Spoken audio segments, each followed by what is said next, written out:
scared of spoop. Don't be scared of the spoops. They're only mildly spoopy.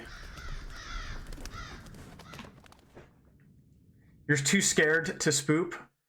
I believe in you, Trixie. I believe that you can spoop. You can do it.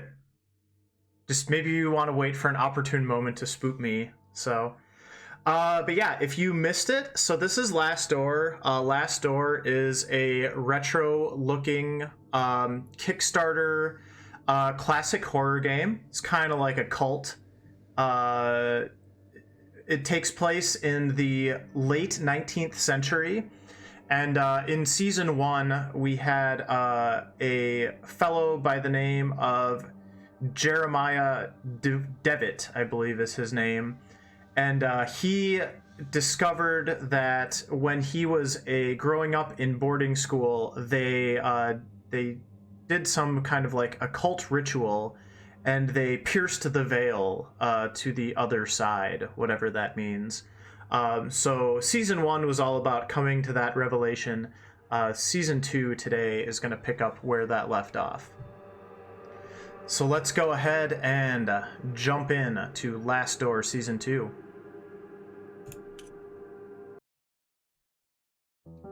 Previously on The Last Door. Well, I just gave you a recap, but we'll do another one. Jeremiah Devitt, alerted by the suicide and mysterious letter of his friend Anthony Beechworth, went in search for the memories of his past that he had lost. Devitt discovered that in school he had taken part in a strange experiment.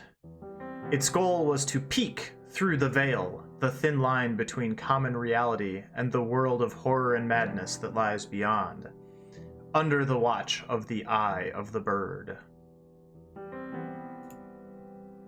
During his search, he was inoculated with the drug they had used back then. The serum made Devitt's mind travel for a few hours to the dreamlike realm of the Veil. There he met his old classmate, Alexander Dupree, who urged Devitt to join his cause and cross with him to the realm of the Bird. When Devitt woke up from his trance, he found himself deeply convinced by his friend's words.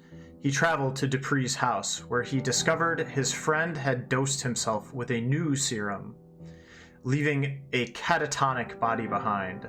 This new drug was capable of transporting the mind permanently to the Veil and beyond.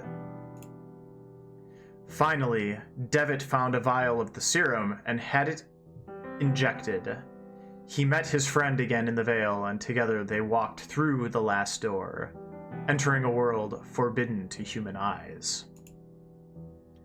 Devitt's therapist, Dr. John Wakefield, worried by his patient's disappearance and strange visions, had sought the help of his colleague, Professor Johann Kaufmann, an expert in the occult. Searching Anthony Beechworth's house, Wakefield and Kaufmann found a disturbing returned letter in which Anthony had tried to warn Alexander Dupree of what could happen if the door was opened. He feared something from the other side might then come to ours. Ah!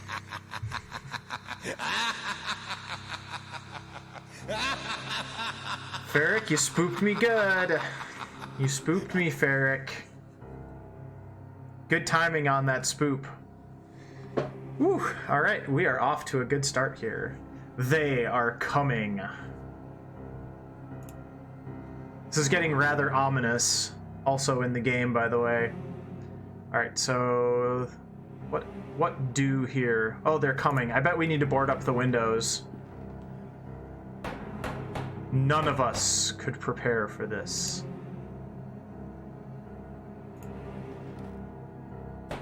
Yeah, that was perfect timing. The visions screaming were merely a warning.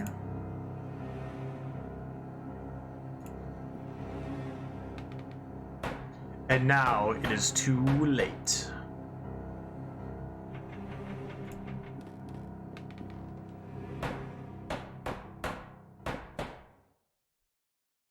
They are coming.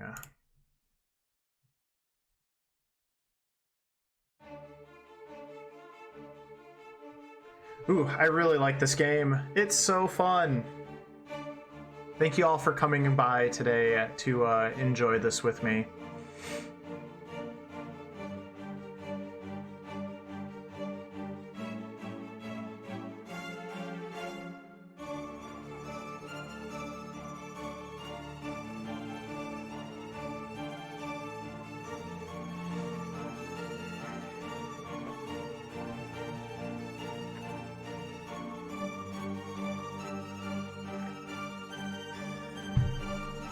Anybody have any fun Halloween plans for the evening?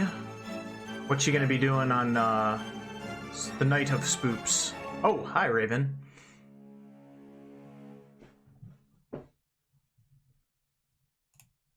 All right, here we go.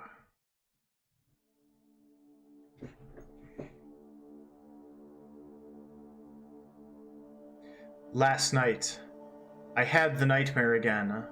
But this time it was different. This time he talked to me. Alright, looks like we are ready to go. Pretty much doing it right now. Oh. Well, I hope I can provide some good Halloween entertainment for you. It was the same unknown street, void of any sound and life. I walked aimlessly, as if I were lost.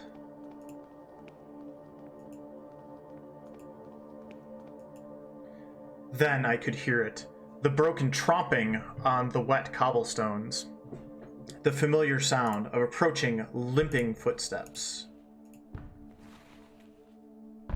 Oh boy.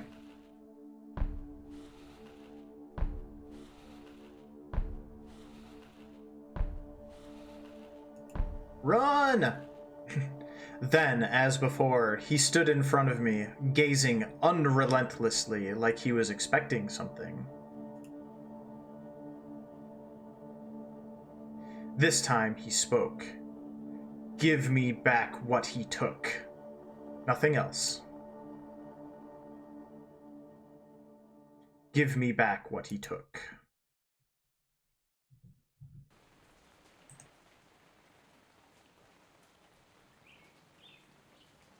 No, I have fallen asleep again.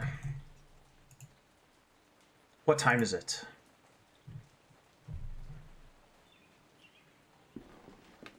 Dawn already. It is time.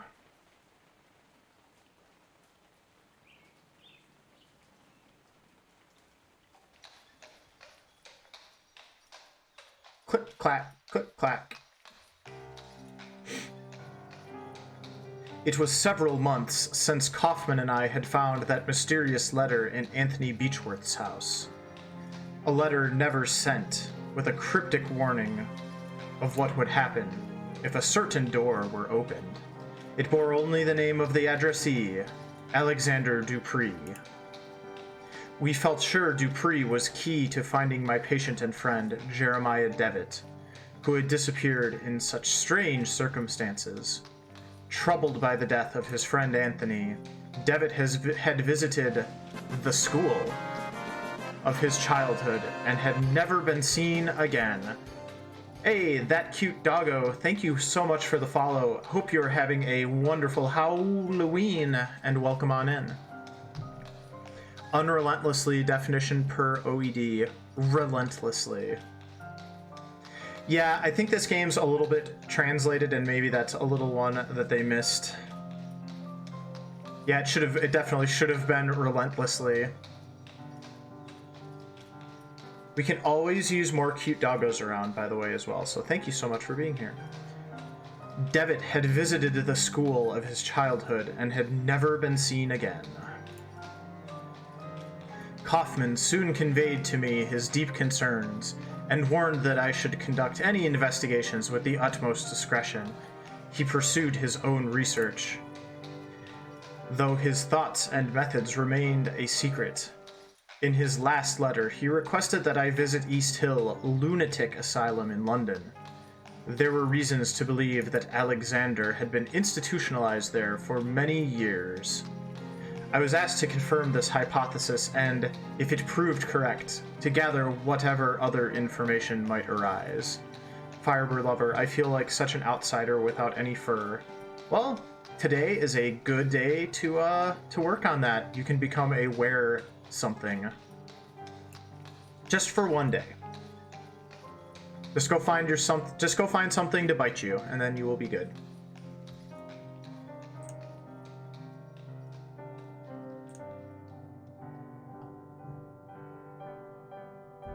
Alright, so it looks like we are off to an insane asylum.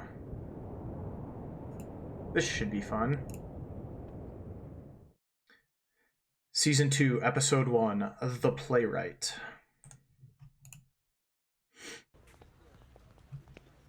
So this is East Hill Lunatic Asylum. I hope I can find information on Alexander Dupree here. Ladies and gentlemen, don't miss the latest news in town. Sea monster found in St. Ives. Good morning, boy. Will you give me a newspaper? Yes, sir. It's 6p. I'm afraid I don't have 6p. Can you make change for a shilling? Okay, so I need to buy a newspaper, I guess. What can you tell me about this building? The asylum? I've never been inside, and I hope I never will. It's full of crazies, you know. Well, you know, it is an asylum. Have you seen anything unusual around here? No, but maybe if you bought a newspaper. Okay, so I see how this is going to work. You are a good salesperson. East Hill Lunatic Asylum. All right, let's head in. Canada elects new Prime Minister.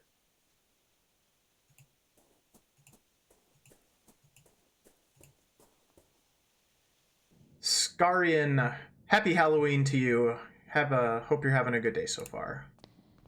Thanks for stopping by. Feel free to spook me at any time, by the way, folks. Scare. That's right. My bad. That's actually going to be very easy to remember today. Scarian. You're dressed as Waldo? Okay. Are you trying to hide from people? Or not be found in other ways?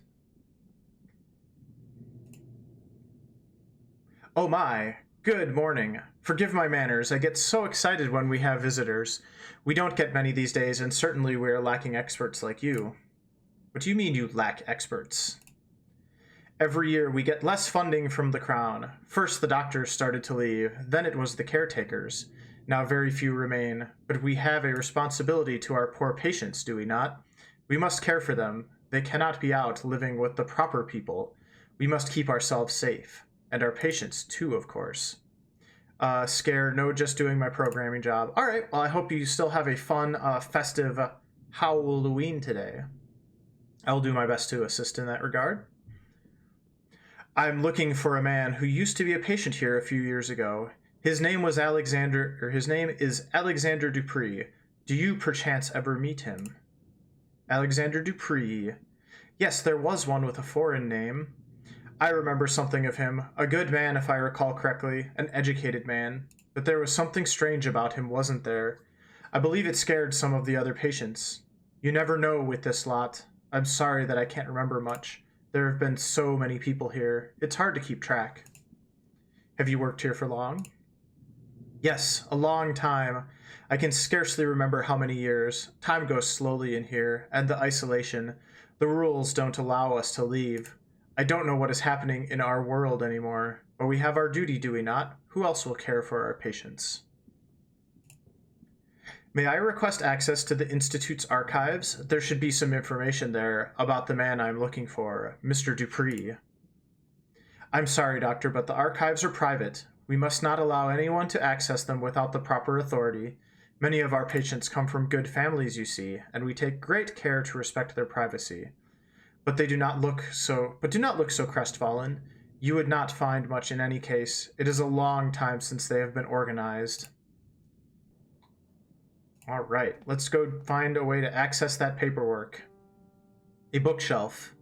These books are not volumes on psychiatry or medical science, but old serial novels for patients to read. A portrait of a severe-looking man, most probably the founder of the Institute. I'm sorry, sir. The archives are off limits. Okay, so the archives are back there. Well, let's go this way. An oil picture portraying Damphina, patron saint of the psychiatrists, but also of those who suffer neurological disorders and victims of incest. Oh boy. She was killed by her own father, who chopped off her head after she refused to marry him when her mother died. Oof, that's rough. This must be the recreational wing, where patients relax and pass the time. Perhaps here I can find someone who met Alexander Dupree when he was institutionalized. A man wearing a worn-out military uniform, lost in God knows what thoughts.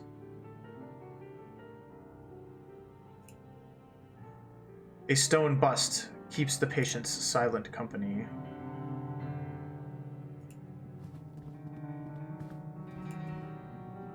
The warm decoration of this room suggests a great deal of sensitivity to the patient's moral needs. Okay. Here's someone I can talk to. Good morning, madam. My name is Wakefield. I'm looking for a former patient of this institution. The rumbling. She doesn't seem to have noticed me. Have you been living here for long? The rumbling. Oh, that cute doggo. Bringing everyone a slice of pizza. Heck yeah. Everybody gets pizza. Pizza party. I am looking for a former patient of this hospital. An eyeless gaze. I'm looking for a man named Alexander Dupree.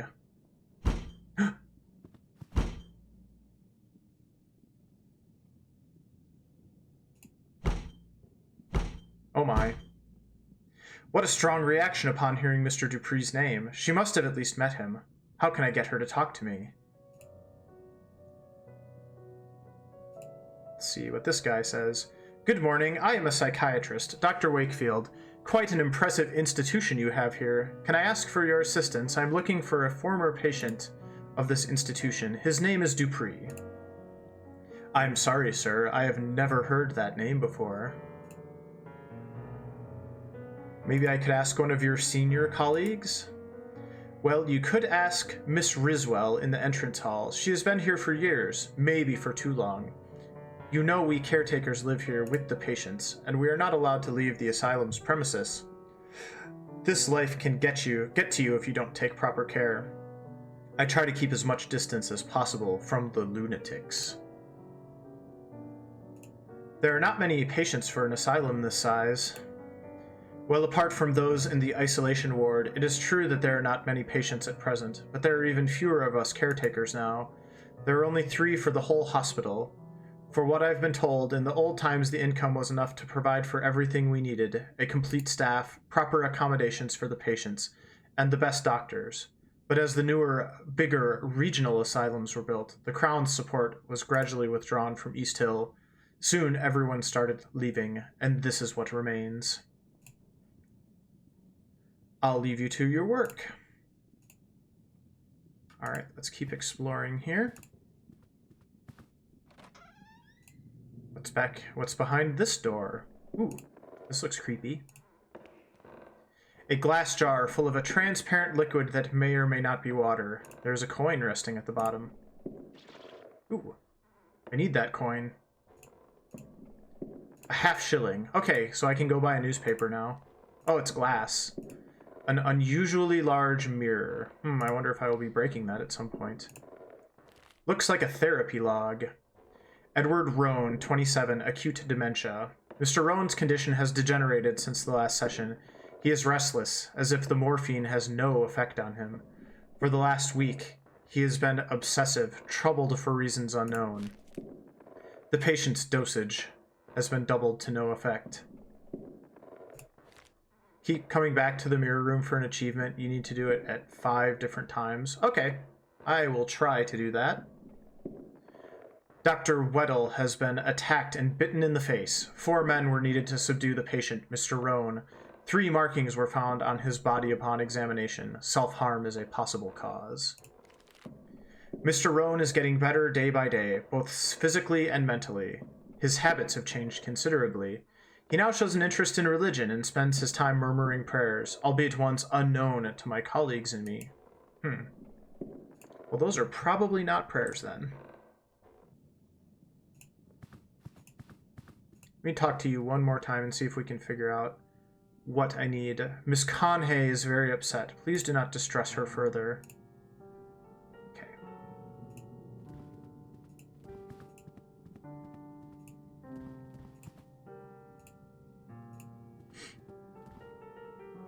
Well, let's go buy a paper, because I don't know if there's anything else I can do at this point, although it looks like there's probably something off to the left there as well. I would like a newspaper, and I would also like for you to tell me more about the asylum. About the asylum. All right.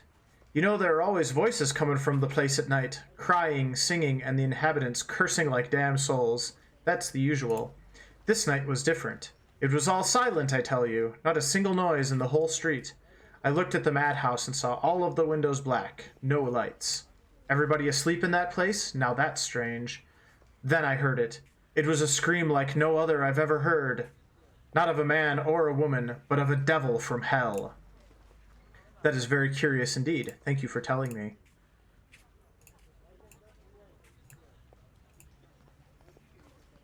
Sounds like my spook command. Oh, I should probably read the paper. Today's Illustrated London News, although maybe all that matters is I do that and get the information. The first headline is about a grim case. Scotland Yard keeps its silence about the ambassador of Turkey, found dead last Saturday under mysterious circumstances. Our sources suspect he may have been murdered. The second, sea monster found in St. Ives. The remains of a serpent from the deep were found on the beach early yesterday morning. It is suspected they came from a seaside museum in Spain. Destroyed a month ago by the sea waves during a terrifying storm. There is another drawing advertising an operetta called Love Brushstrokes. Okay. Let's go see what's over here. Oh, it's a guy. Hello, a guy. A few cardboard sheets lie on the bench. Each shows a perfectly symmetric design in black ink. Please do not touch those sheets, sir. They do not belong to you. Good morning. Ah, yes, a lovely morning. Sunlight of a quite fascinating character. I beg your pardon? The light. It makes everything look different, you see. Light touches things, soaks into them, and changes their nature. It makes them shimmer or makes them die. Do you live here in the hospital? I do, indeed. My family is a generous benefactor to East Hill. They had me committed, but I don't blame them. They're just incapable of appreciating my art, or any art. For that matter, they mistake it for insanity. What are you drawing? I'm not just drawing, my friend. I'm trying to feel the light, to translate its power to the surface of the paper. These animals don't like it, though. They don't want me to succeed, so they take them away. They take my drawings and they study them and they laugh, because my eyes can see the light and theirs are blind. But someday everyone will understand. Who are they, the ones who take your art away? Ha! Those foolish caretakers. They hide behind a big mirror where they think themselves safe, and they look at me, they observe me, they even take notes. Okay, this guy seems totally sane. I don't understand why he's here at all. You have some curious drawings right there beside you. Oh, you mean these? They are the only art that makes any sense here. The doctors use them to cajole some patients to revealing secret inner truths. I won't return them to the doctors until they've returned the art they've stolen from me. Do you know a man named Alexander Dupree?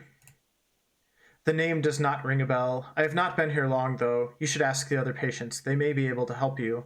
Some have been here for many years. Or you could ask one of the others, the brutes who keep us here. Where are your drawings now?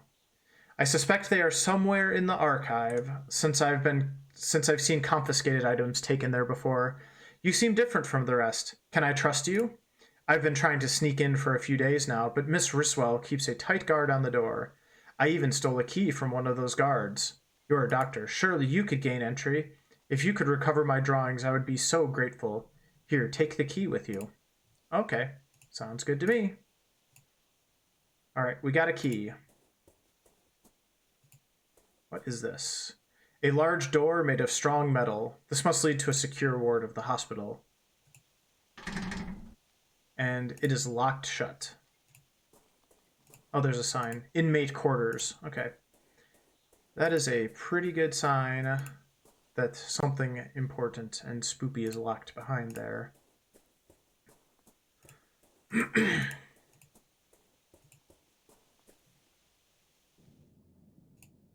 Okay, I got a few ideas here. Why, thank you kindly. How thoughtful you are. My goodness, how quickly things change in the outside world. So, I don't know if that's going to distract her. Yep, sure enough. That was easy. This is the hospital archive, where a record of each patient must be stored. If Mr. Dupree were really committed to East Hill, his file should be here somewhere. Alright, let's start the hunt. It has been a long time since this desk was last used. It is covered in discarded papers and pens, and a noticeable layer of dust.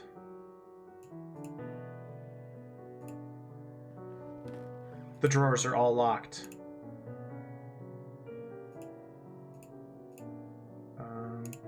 Do I get to use my key on them? I guess not. Okay. This cabinet contains many documents detailing the treatment of patients, ranging from 2 decades ago to last year. His file is right here. Dupree Alexander, room 108A. All of the files are missing. It's as if they had been torn out. Only a little piece of paper remains with an address written on it. Paul Street, 26. Could that be where Alexander Dupree lived before he was committed to this hospital? Paul Street. I should follow this new lead and see if it takes me somewhere useful. Alright, I guess we get to run all over London in this part 2. I forgot about that.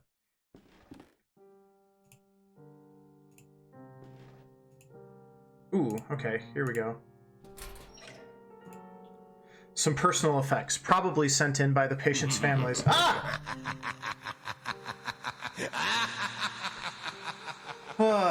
And I got spooked again.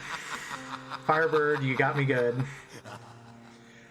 Oh, okay. Some personal effects, probably sent in by the patient's families, but deemed unsafe by the caretakers. One of them is a stack of thick sheets of paper carelessly bound together, bearing the drawings and paintings of a troubled mind. Alright, let's take those. I'm not afraid, just wondering if I'm sick. Oh, I hope you're not sick. Watercolor paintings and drawings of different subjects. A tree, a vase with flowers, something that could be a portrait. But the colors are dispersed, shapes broken. Decomposed and mixed in a whirl of bright flecks. Can't tell if I have a fever or if it's just the hat. I hope you're not getting sick, Scare. Make sure you, take it easy.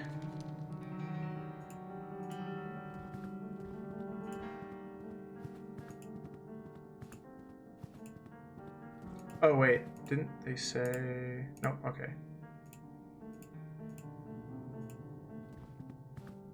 They said something about showing the art to the patients.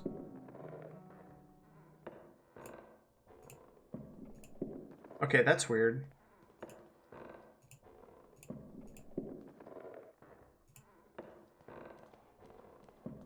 It's weird hearing those noises back there. Alright, let's go give the guy his drawings back. Excuse me, sir, but I could not help but notice your uniform. Were you in the army? Leave me alone. You do not want to talk to a coward such as myself. Okay, fine. We will leave you alone then, coward. Elijah, too spooked. Well, it is Halloween, so I mean, this is the day that the spooks come out. Gotta do it right. Gotta have some spoops on Halloween. Hope you're having a good day so far. Thanks for stopping by. It's always good to see you. Here, are these your drawings? Great wonder, they're back. Someday, they will understand light and shape as I understand them. Thank you, friend. If you want, take these cardboard sheets. Oh, so wait, these are the ones that, patients, they affect the patients.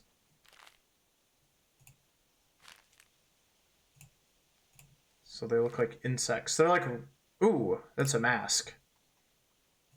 So there's, those are like Rorschachs or whatever. Haven't seen you in a bit. Oh yeah, Elijah. I hope you're well too, Elijah. It's nice to see you again.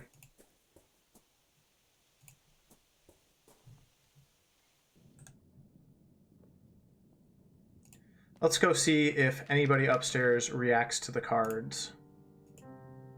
Not you. So far, you guys have spooked me twice, so keep up the good work.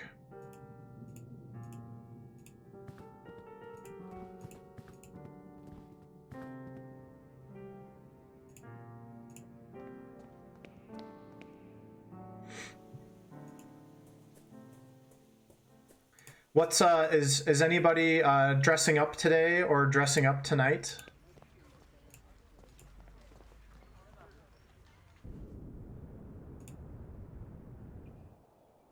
Okay, this is creepy.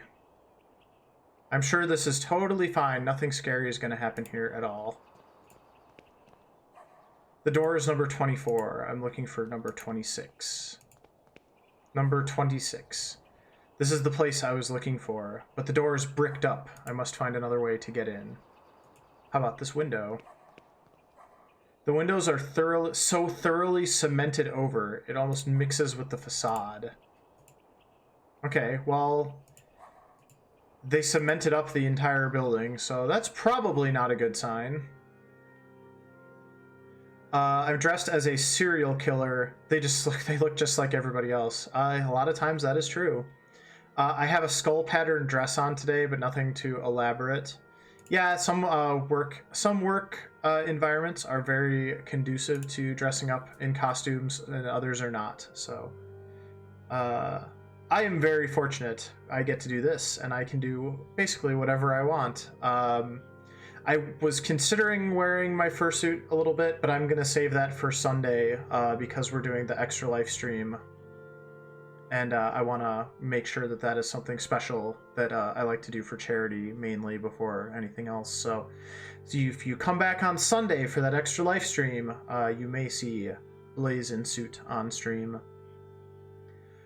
But I do have the mask. The mask is pretty good for spoopy day like today. So why wear a costume when I'm already a dog? Well, you know, dogs wear costumes too.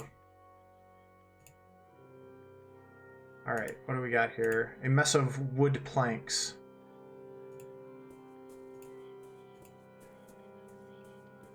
Puts cat ears headband on the husky.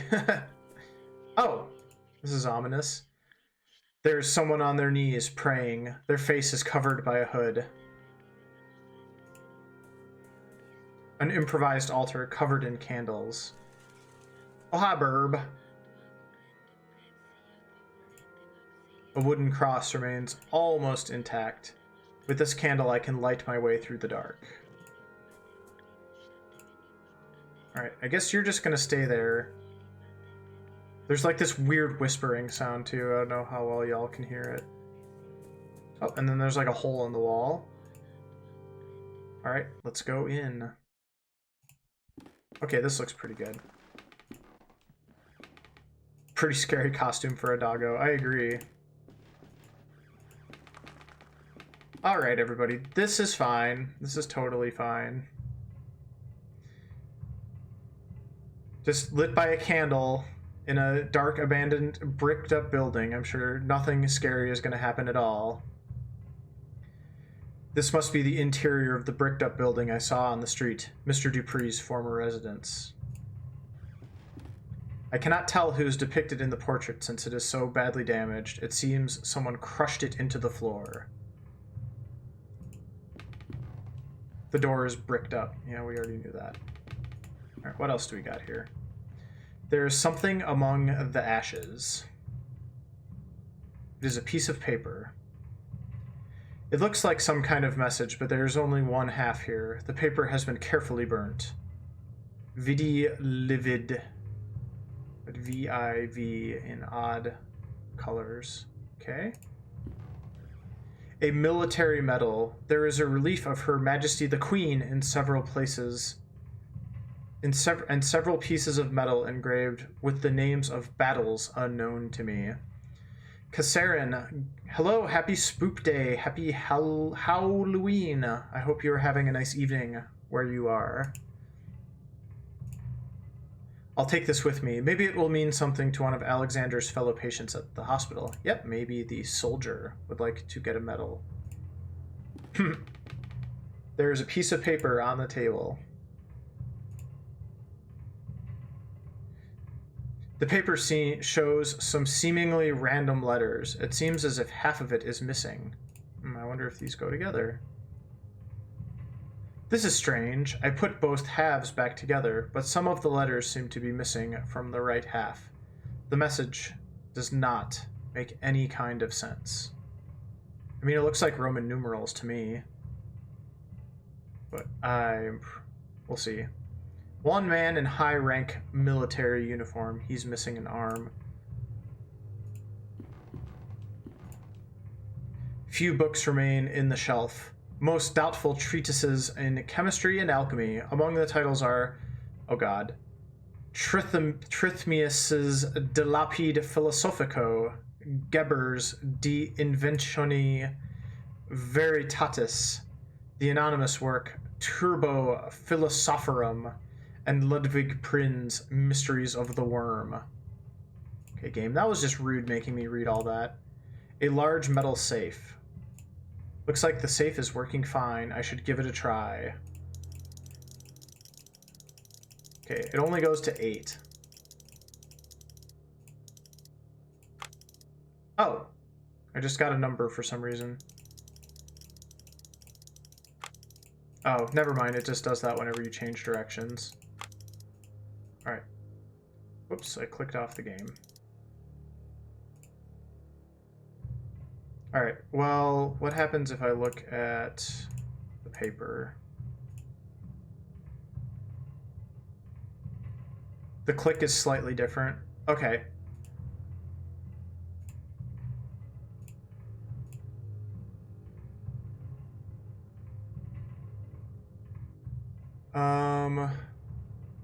So that's a 6 and a 5.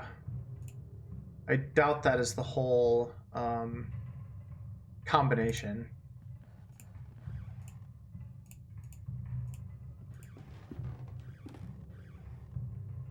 Let's go back to the mental hospital for now, because I've got that medal and I already know what to do with that, and maybe we'll come back.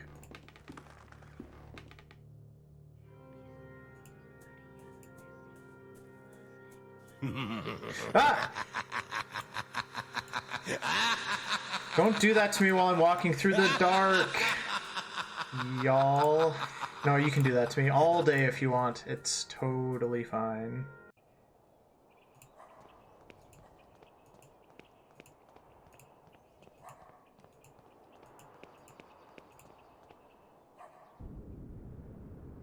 It's very important to have a good spoopy day on Halloween.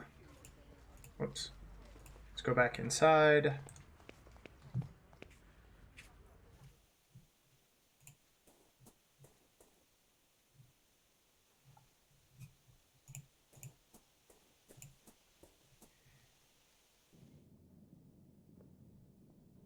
And let's go up here and let's give that guy his medal. Look, you're brave. I've got a medal for you. This medal, I had one just like this. Got it after the battles of Liang's Neck and Majuba Hill in 1881, a decade ago now, for distinguished conduct in the field, it said. What a farce. So you were in the army, as I thought. Allow me to introduce myself. I am Dr. Wakefield. Sergeant William Conghill, Her Majesty's 6th Light Infantry. Are you another one of those alienists? Do you doctors not realize that cowardice cannot be cured by your arts? Why are they keeping you here? The doctors say suffer from a nervous disorder. I believe this is a term for when they themselves, with all their learning, do not know what to say. But I know the true name of my sickness. It is pure cowardice. I'm looking for a former patient of this hospital. You may have met him. His name is Alexander Dupree. Yes, I did know a man by that name. We met briefly. He was here when I arrived. What do you know about him? He was a proper lad, educated. He listened closely to the stories of the other inmates, but he kept his own to himself. We talked a lot. He was very close to Miss Connie, too. I think they got here at the same time, but when he left, he did so alone. I wonder what has become of him since. Who is Miss Connie? She is a patient here, the lady with a tempestuous character. You may have encountered her already. She has not been the same since Mr. Dupree left, you know. She always sits to the side, alone and silent. I doubt you could talk to her at all, even if you tried. She sees things, or at least she thinks she does. What did you talk about, Mr. Dupree and you? We talked about my time in the south of Africa. I don't like to talk about that, but he somehow made me want to. He was persuasive. He was very interested in one specific story, almost obsessive about it. He wanted to know every little detail. Could you tell me that story? I'm trying to find a patient of mine who has gone missing, and this could be my only hope of finding him. I don't like to relive those memories. A missing patient, you say? All right. Maybe my story will be of some use then. It happened during the Battle of Majuba Hill. I'm sure you have heard of it, in March of 81. The attack of the Boer army had taken us by surprise. Only a few, and our regiment was forced to split up. We quickly found ourselves alone, just a few men lost in the barren plain. But I don't want to bore you. No, sir, you certainly aren't. Please continue. All right. A little flashback here, maybe.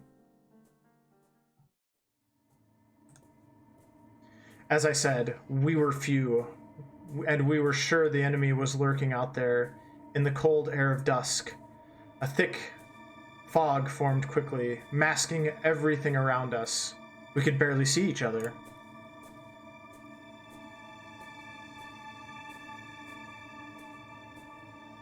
Ooh. This is pretty scary.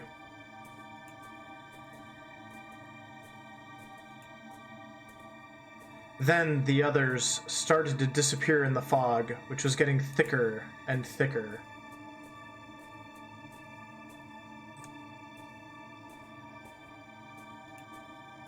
Oh, I guess I am controlling this guy. I couldn't tell there. I could still hear their footsteps for a while, then nothing. Oops, the box disappeared. That's okay. I felt something in there not far, a murmur or a beating, something alive.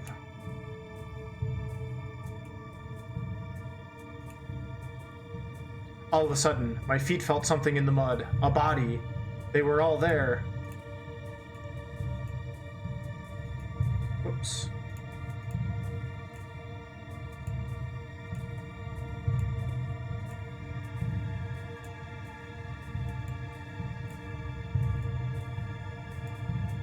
Oof, we're still going.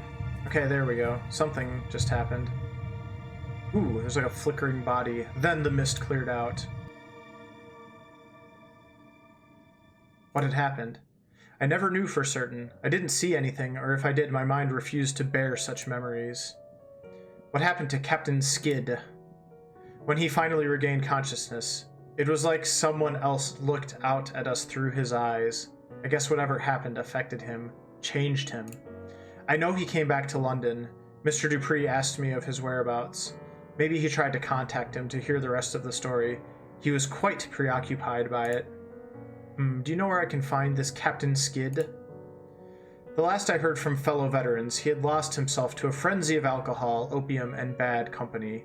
This downward spiral led him, as many others, to a wretched nadir, a dirty hole deep in St. Giles' rookery known as the Crimson Nest. Maybe you will find him there, alive even if you are lucky. This is a picture of our regiment. You can see him there. Alright, that gives me another location.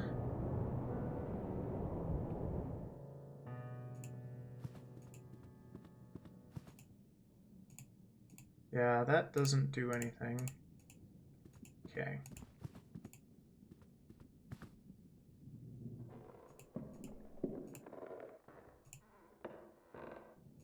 I'm really fascinated by that mirror. Definitely gonna check it each time I come by. Anything else? Okay. I think we're done with him. She's still reading her paper. She's just gonna be reading away for the entire rest of the game, I think. Alright, let's go check out this new place. I'm glad I have my own personal carriage to get around London. This would take quite a while otherwise. Oh! This looks familiar. This is the place in the dream at the beginning.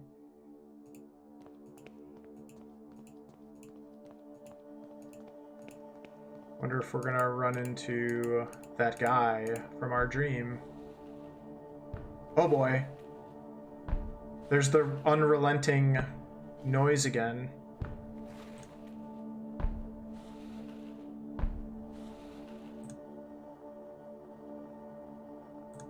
Oh boy. This man, he looks like the man from my nightmares. He is blind in one eye. The empty socket glistens in the lamplight. He seems to want something from me. In my dream, the man had said, "Give me back what he took." Well, I suspect it is probably his eye. So, we don't have that. Doesn't care about that. Oh. He doesn't look like anyone on the picture. I doubt it has ever been his. "Give me back what he took," he said in my nightmare. Okay, I can't get past him. So I think we're gonna need to figure out how to open that safe.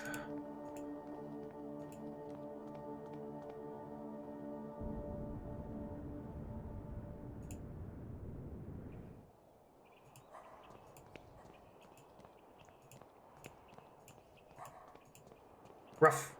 Let's go check that safe out. Careful ear or by finding the code. Without spoiling anything, do I have the code right now or do I still have to look for it? Is it on those papers and I just need to like figure it out from there?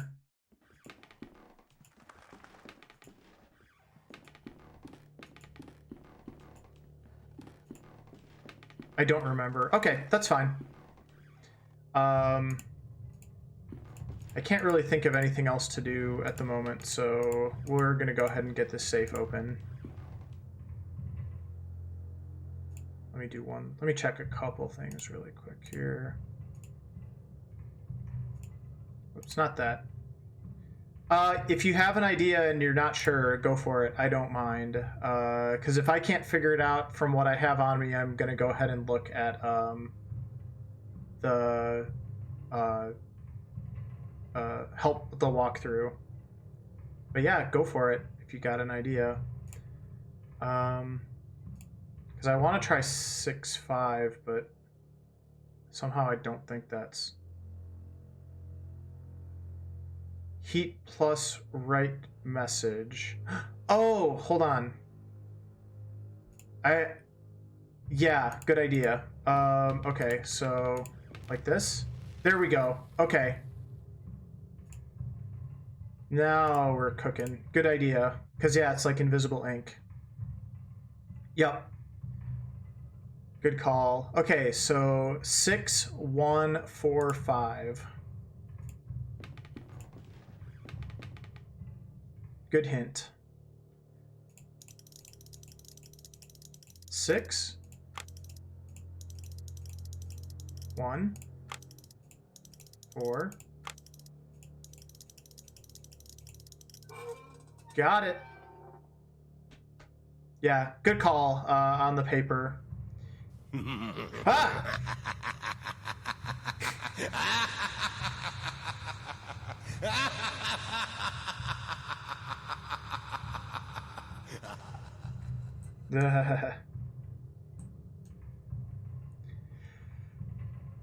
It is empty. Wait, this is not a safe, but the entrance to a passage. It is completely dark. The only way to know where it leads is by crawling in.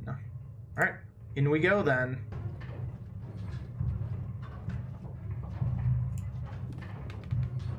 Mathematic formula written fast and carelessly. Some of these symbols I have never seen before.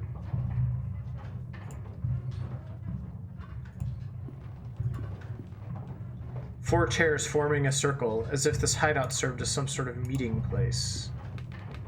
Oh, there's a big giant machine.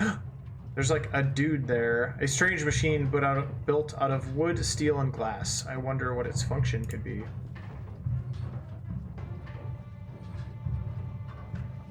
There's someone sitting here wearing a horrible mask and a yellow robe.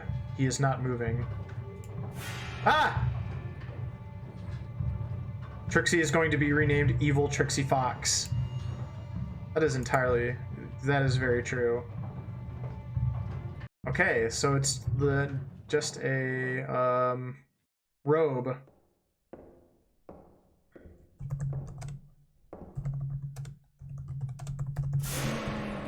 Ah! Okay, that's weird.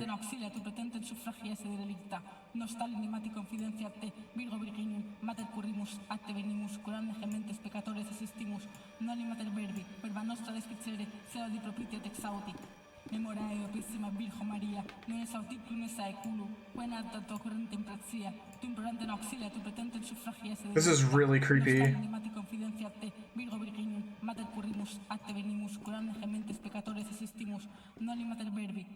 Oof. Okay. Well, I'm suspecting the mask is what that guy wants in the other area.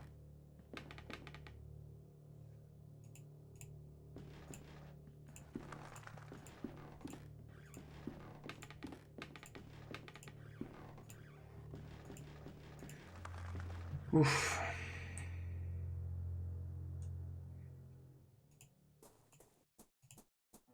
Guess you're done praying.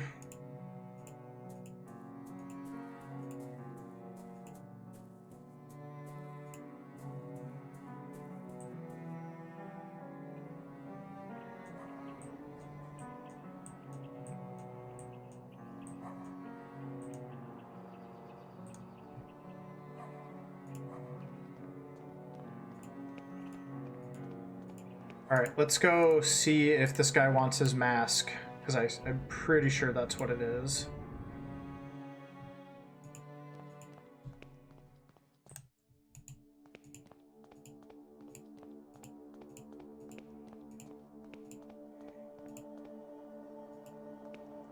He looks at the mask for a second, only to stare at me again. Give me back what he took. Alright, fine.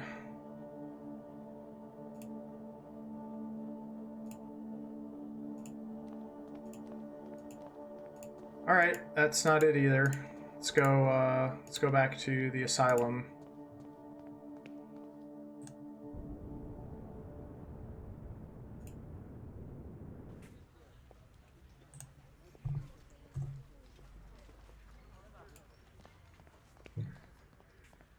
Ooh, gotta figure out what to do with this mask and these other things. Also, I need to get into the inmate ward.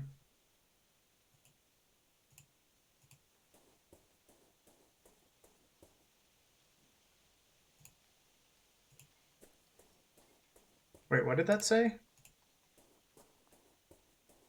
This seems to be important to solve the mystery surrounding Devitt's disappearance. I should keep it to show it to Kaufman when we meet again. Okay.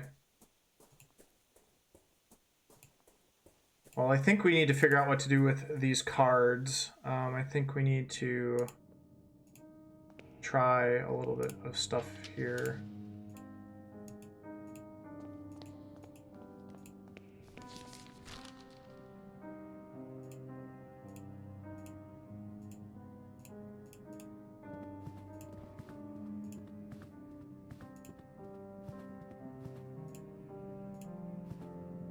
Oh, okay, that worked.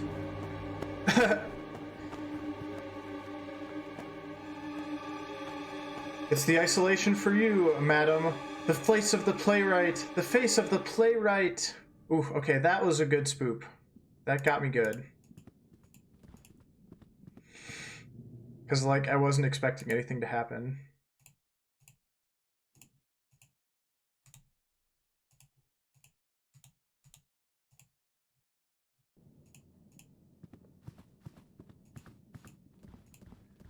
Ooh, that one actually got my heart racing a little bit.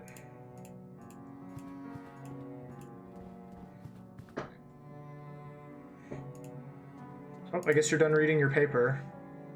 That poor woman. They must have taken her to the isolation ward.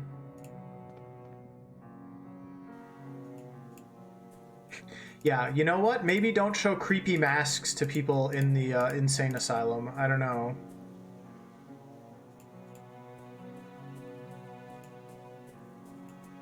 Oh, it's open. Okay. Well, let's go check out the insane asylum. Ooh.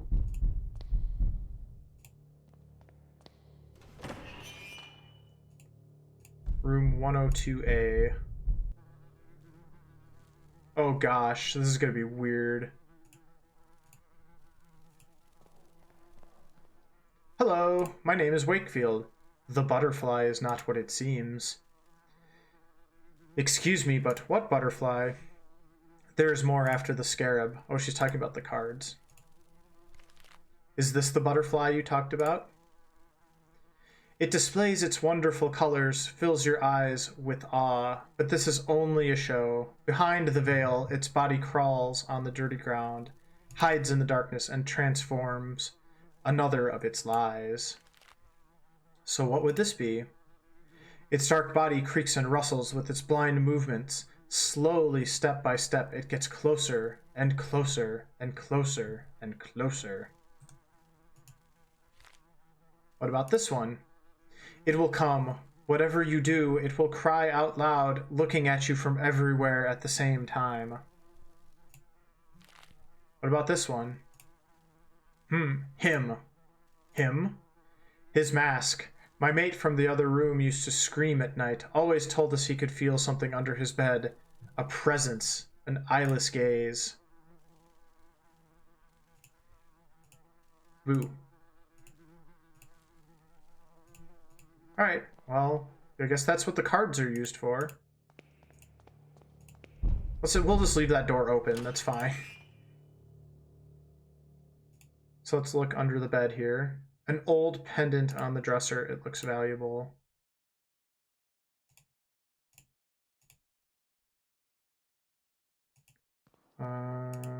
Okay, guess there's nothing in this room other than that. Let's keep going. This is fine. Okay, this is probably the bed that has something under it. This is pretty wild for this room. Could this be the room of the patient's mate who is afraid of a presence under his bed? Oh. Alright, let's go check it out. Ooh, creepy bed. The door is bricked up. Why would they do such a thing? There's something written on the wall. One of them came last night. I knew what it actually was because of the light of the sign it carried, the sign of the eye. I killed it and hid it well. If more come, they will not find their friend, nor its eye. Oh, okay. Now we're getting to the eye thing. I doubt anyone has slept in this place for a long time.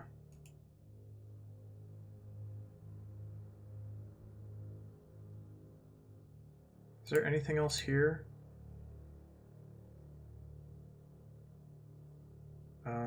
Doesn't look like it.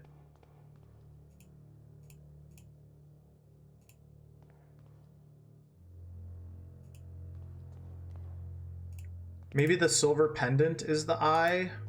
I'll have to see here.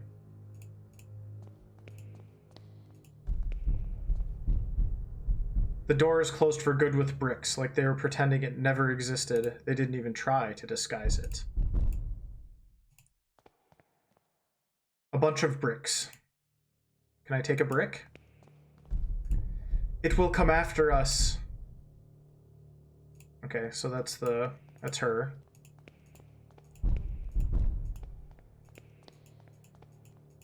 Okay. I'm gonna stop by here really quick and just be like, hey, do you recognize this? Okay, never mind. All right. Guess we're done in the isolation ward for the moment.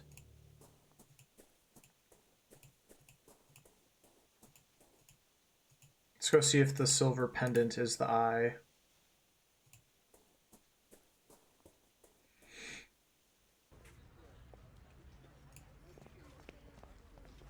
It is the eye that he is looking for.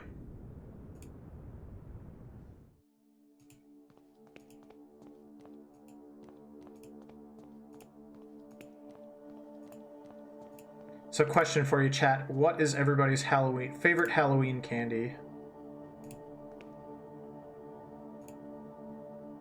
Ugh, that's not it either.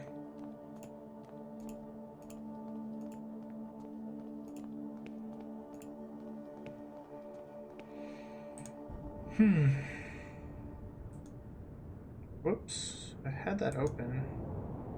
Hold on. I need to pull something up here really quick.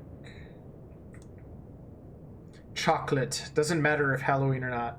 Chocolate is always good. That is very fair.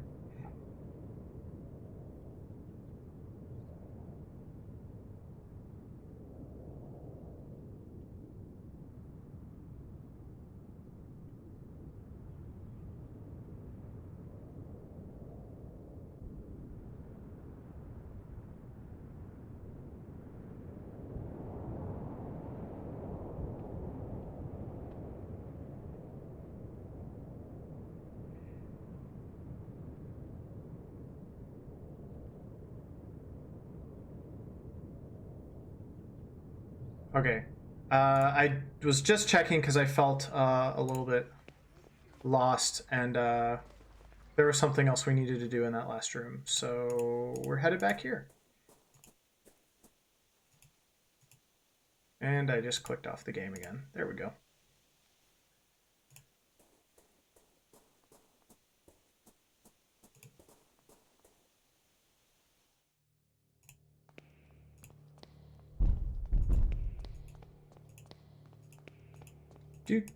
Don't mind me, just hanging out in the scary hallway.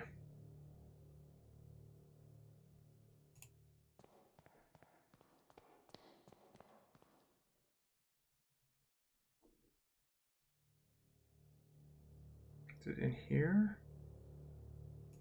Okay. No, that wasn't it.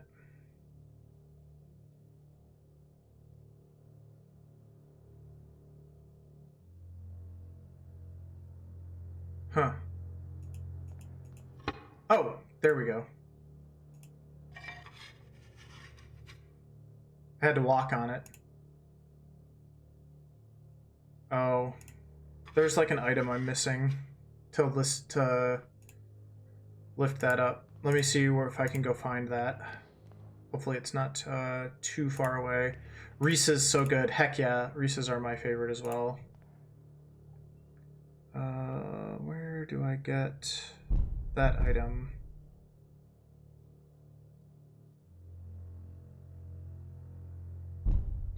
Okay, it's in the hospital, so I don't have to go far. Oh my goodness, Canadian Dragon with a huge raid. Thank you so much for that. How are you doing today? Everybody, welcome on in from Canadian Dragon stream. I am Moonblaze Wolf. You can call me Blaze. And I am going to pause for just a second and welcome everybody on in to my spoopy special Halloween stream today. So thank you so much for being here for that. We are playing a game called The Last Door. It is a retro horror game, kind of like a classic horror game. We're investigating the occult and things like that. And we have a very spoopy stream going on today. Lots of special stuff just for Halloween. And so I hope you hang out with us and stick around and enjoy some of that. Canadian Dragon, hope you had a good stream. Thank you so much for that. What were you up to today?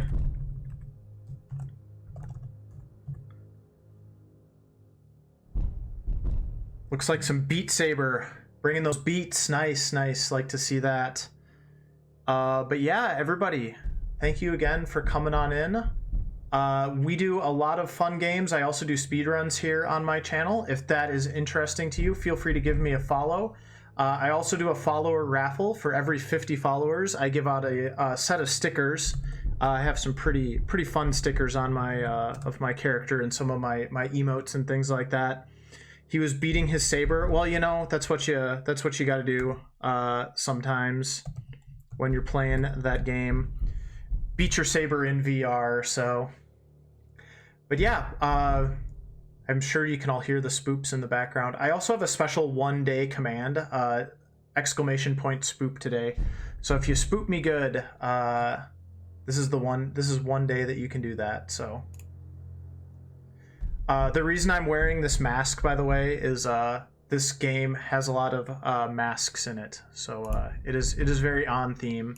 I also have a fursuit, but I'm going to be wearing. I'm going to be saving my fursuit related incentives for my extra live stream on Sunday. So if you like charity stuff, you can come back for that. Yeah, thank you again for coming in with that raid, and I hope you all stick around and enjoy.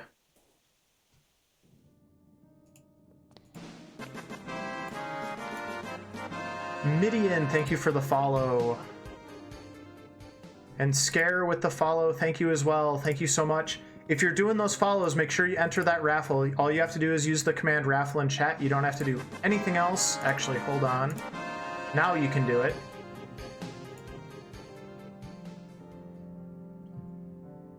So yeah, you can enter those the raffle to win free stickers. And I just pull a new name every time we get 50 followers, so you don't have to come back and like redo it constantly. So, oh yeah, and we're also curious about your favorite Halloween candy, and also if you are dressing up in costume at all today. We're being very festive here today. That's what I missed. There's a thin piece of metal holding the window open. Boo. Ah! Oh, hi there. So that's an example of a good spoop. That was a good spoop.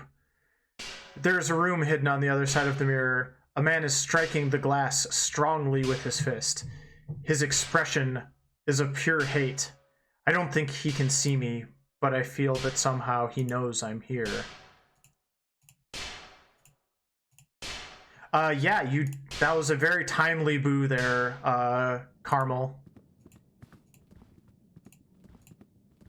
Also, one more thing about me, everybody that came in from a Canadian stream that I forgot to mention. I am mostly a full-time streamer. I stream typically 4 days a week. Well, I always stream 4 days a week. Sometimes I stream 5 days a week. I always stream Mondays, Tuesdays, Thursdays, and Sundays. Beginning at 10 a.m. Central US time. So you can... I'm very easy to find on Twitch. You're back, Yeet. Welcome back. We just got spooked. I'm sure there will be many more spooks to come today as we play through this awesome Kickstarter game.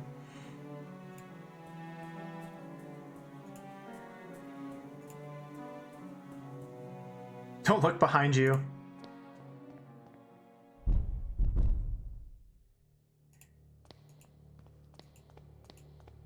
That spider's always there. I don't know what you're talking about. Alright, so I needed this piece of metal to lift those tiles. Here. Because there's something hiding under the floor. There's something in there half buried in the soil under the tile. Ah! It is a long dead bird, just feathers and bones. It is holding something in its beak.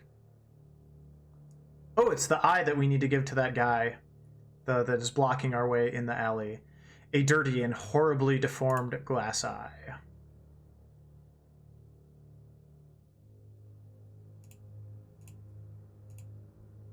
All right, well, I know what to do with that. We have a scary guy who is blocking our path, who is demanding his eye back. So that seems like the place to use that.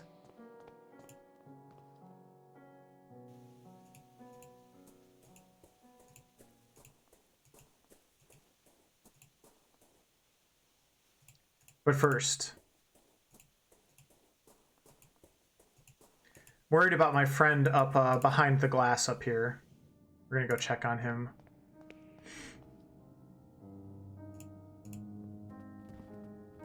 You can see I have a mask in my inventory, by the way. This is kind of like a classic. It's got some old school vibes for sure. It reminds me a lot of like the old like LucasArts games. There's a big crack in the glass. Uh-oh.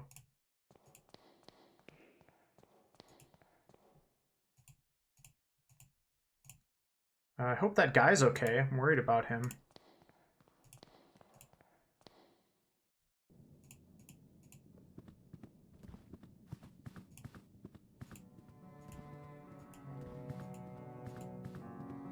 We're kind of running around London trying to, we're trying to find our missing friend who basically, he was coerced into crossing the Veil. We don't know that, but we're piecing it together here. The Veil is like this thin, think of it as like a door between our world and the world of scary things. All right, here is our friend. He's looking for his eye. Give it back.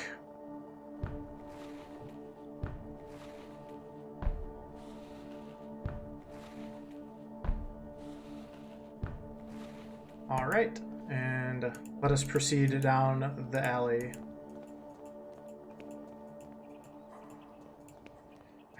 Think you can see Cthulhu's home.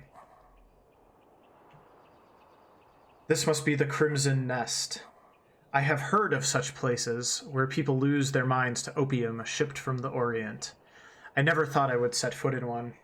Well, you know, there's a first time for everything. An addict, completely asleep. Please wake up, dear. What is the matter, madam? My husband, he is unconscious. Please, dear, wake up. I am a doctor. Please let me see him. I am a doctor. I'm like a psychiatrist. Trying to find my patient here. I am so sorry. He is not breathing and he has no pulse. Your husband passed away hours ago. No, no, it can't be. Madam. Vince Wolf. Yeehaw! Thank you for that 5-month resub. Appreciate you. I hope you're having a fantastic Halloween. Here it's snowy there. I hope you are surviving and staying warm. Thank you so much for the support. I discovered my husband's addiction to this hellish drug they call opium months ago. At first I thought he was sick, as I saw him grow thinner every day. Then I discovered he was visiting this place. I was very worried. I tried to dissuade him, but he wouldn't listen. The addiction was stronger than he was. At times he was away for days. I would come here and find him passed out. The only way I could wake him was to put these smelling salts under his nose. Now it's too late. Here, take the vial. Maybe you will be in time to save another soul from this curse. Alright, we got some smelling salts. A woman looking at the roof with her eyes going white. She is muttering some ramblings. Yeah, we're looking for, there's like an army guy here that we're looking for. Maybe this guy knows where he can be found. Hello, I'm looking for a man who I believe frequents this establishment. A war veteran from the south of Africa named Skid. He is writing on a slate. Can you understand what I'm saying? He has written can't here, so I suppose I should communicate with him by writing on the slate. Looking for Captain Skid. Don't know. He doesn't know the captain's name then. Here, we'll show him the photograph. He has written something else. Object of value. What does he mean by that? Maybe this pendant? Okay, cool. We found it. That was easy. I guess Captain Skid is hanging out in the private lounge. Everyone's doing the opium. It was the cool thing to do back in London at the turn of last century. A table with several opium pipes on top. Some of them have been used recently. A Chinese screen with floral ornament. Bet that's our captain. It is Captain Skid, no doubt. He is unconscious, but he still breathes. All right, well, let's use those smelling salts.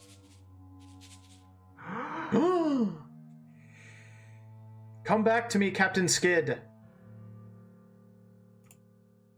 What's the matter? Who let you in? Get out. My name is Wakefield. I need to talk to you. Are you Captain Skid? That title belongs to me no more. Who are you, and what do you want from me? Leave me alone with my misery. One of your soldiers was looking for you. A soldier that used to serve under your command told me I might find you here. William Conghill. Yes, I remember him. We served together. I have made many mistakes trying to forget those years of my life. Now I'm afraid those memories will follow me to my grave. I am looking for information about a man called Alexander Dupree.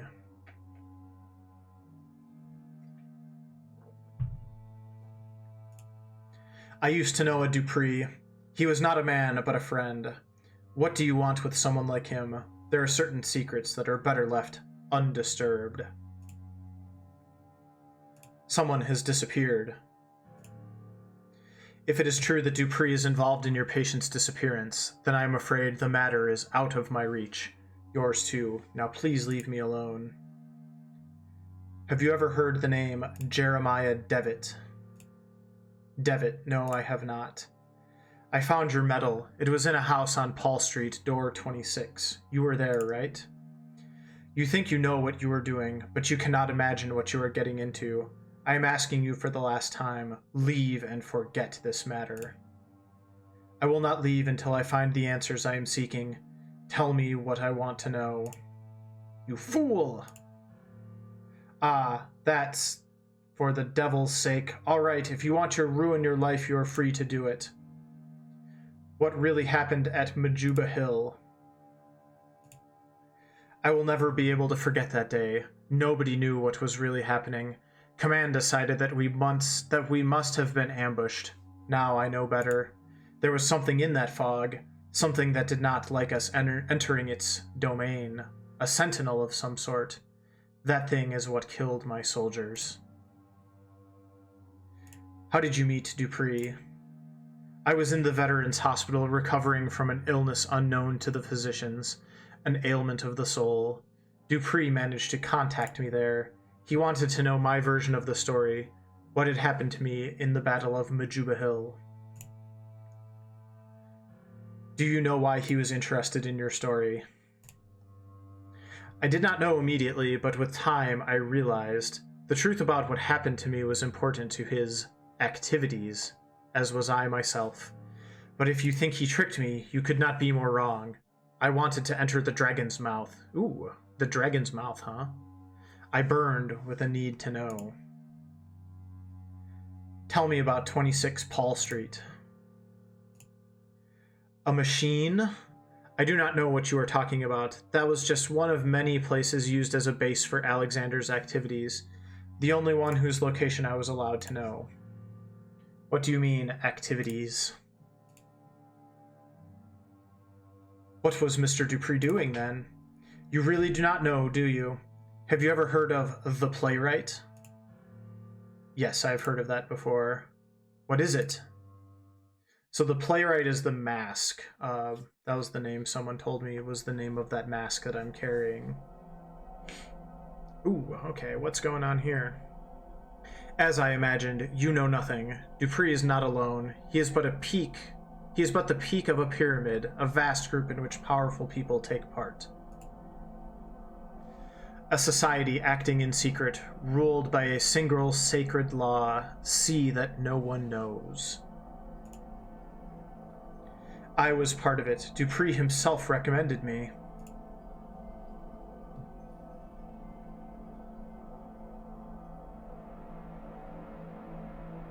We gathered every month.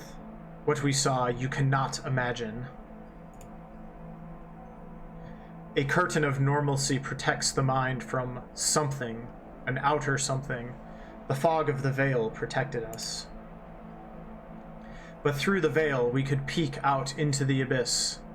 We could know if the unspeakable shapes that writhe beyond, a black nothingness, entirely full of horrors.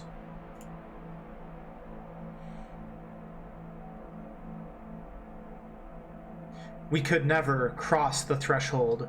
What we saw was forbidden. Look at me, forbidden! I could not bear it anymore, so I ran.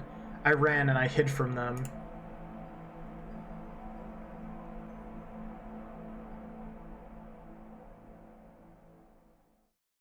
It was too late to run or to forget.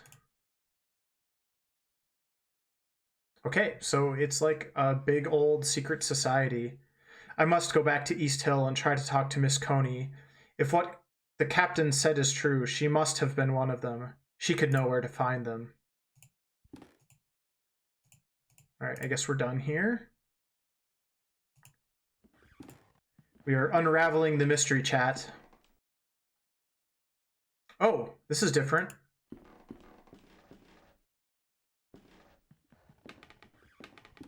What are we all watching?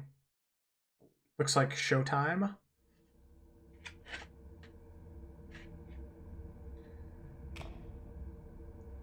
Hey, it's masks. I cannot do this anymore. I don't care. I just want us to be together. Burbs. You know, it is too hard. I don't feel free. I know, dear, I know. We will figure it out. Actually, that one looks like a snake. Oh, and that's a doggo. How are you home so early? I knew all along. Why are we laughing? How could you? You know you never loved each other. Silence, you have no honor. And you, what do you have to say? I think it's a bird, a lizard, and a doggo. You wouldn't understand. Enough, you will leave in the morning. I won't ever see you again. I'll wait for you at dawn under the old windmill, so you can try to recover what little honor you once had. I'll be there.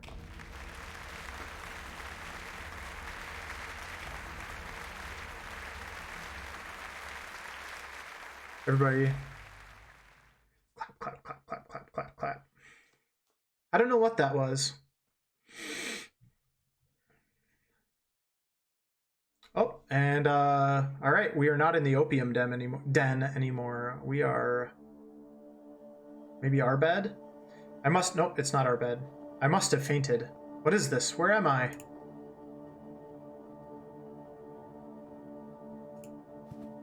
A matchbox. I lost my mask. There's a blanket on the bed. I'm taking a shred of the blanket. Okay, that's very resourceful of you. I cannot see outside clearly. An old piece of furniture. There are marks in the dust on the floor. It looks like this chair has been moved recently. Shifting the chair revealed a small dark hole in the wall. It's too dark to see inside. Let's try using a match.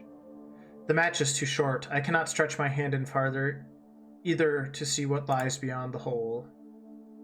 Can I get out of this room? Nope. The door is shut for good, and it has no knob, no keyhole even. Oh boy.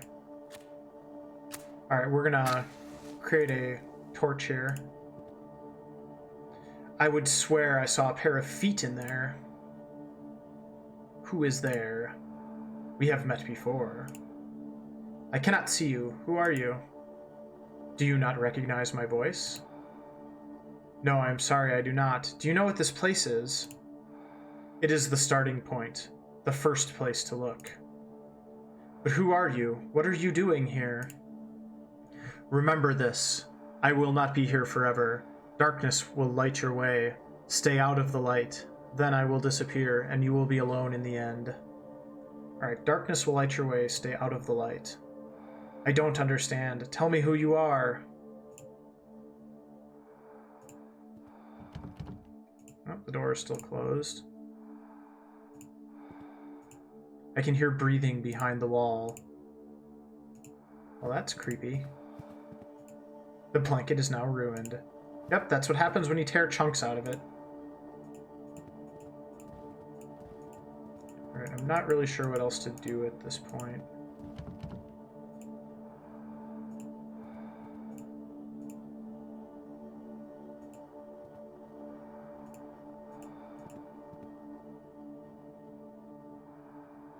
What do you think, chat? What am I missing here?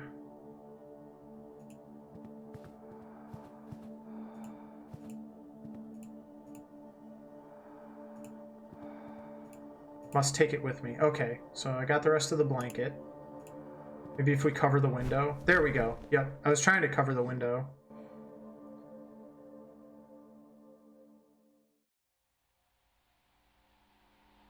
Success. And by success, I mean this is terrifying. Oh! Devitt, is that you? Devitt! This is the patient, the person that we're looking for.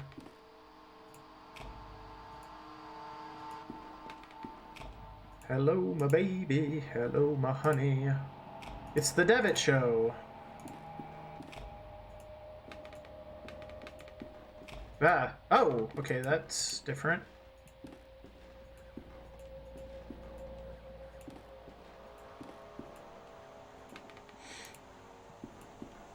Oh, God. Oh, okay. That was pretty good. Tell me, why are you doing this? Is it because you care about your patients? Or out of scientific curiosity? Is it for your pride? Because it is your professional responsibility? We're surrounded by Devitts. Or is it because it is the right thing to do?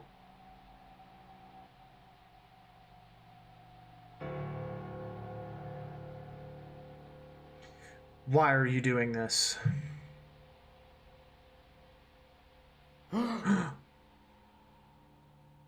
That's Kaufman.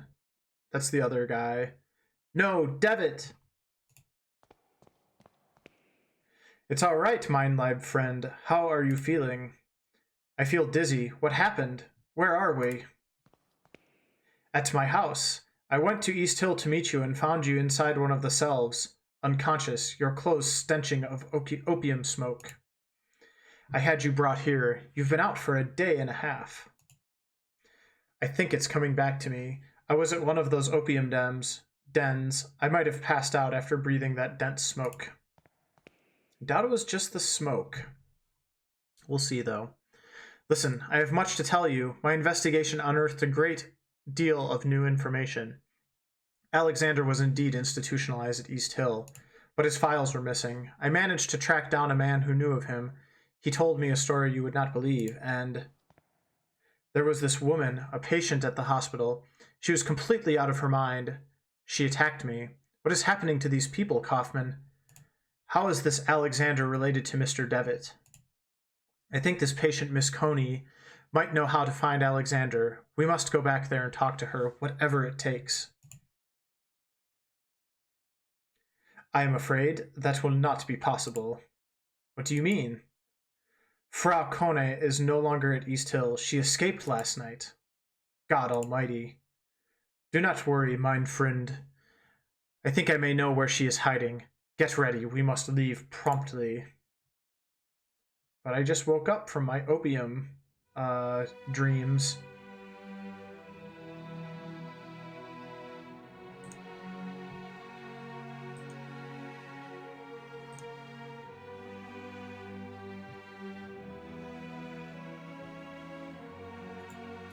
Alright, I guess we're walking up this hill here. They are coming. They are letting him in. Now that the door has been opened.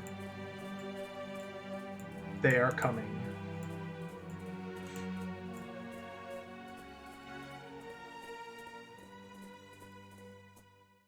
It's very classic horror. I like the music and stuff too. Oh, there she is. Yeah, we saw her earlier. Boom, boom, boom.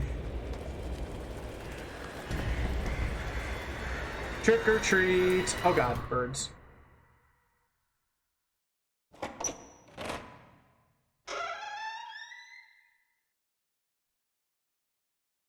Uh-oh. Well, okay, this is different. The playwright was created thanks to... Oh, this is the end, so... Okay, well, almost... That was episode 1, and there's 4 episodes, so we are going to move on to episode 2 here in just a moment. Just going to get caught up on a few things pretty quick here. Hope everybody is having a great Halloween so far. A Halloween, if you are a canine.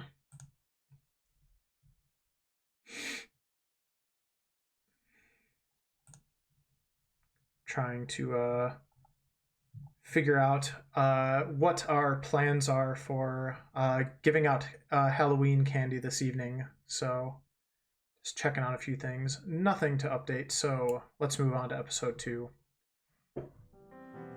Previously on The Last Door. So this will get everybody up to speed if you missed any of that, especially if you came in from a Canadian Dragons raid.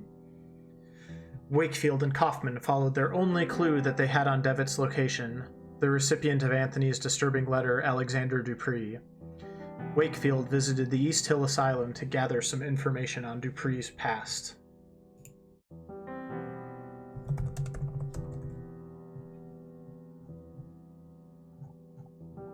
Wakefield discovered that Dupree was the leader of a secret society known as the Playwright. He learned that they practiced rituals with the goal of peering through the veil, the line that separates the common world from an outer void full of horrors. One of East Hill's patients turned out to be a member of the Playwright, but she escaped the asylum. Wakefield and Kaufman followed her to her hideout, a cabin in the mountains, when suddenly a big flock of birds appeared. Burbs. Big flock of burbs. I must forget nothing.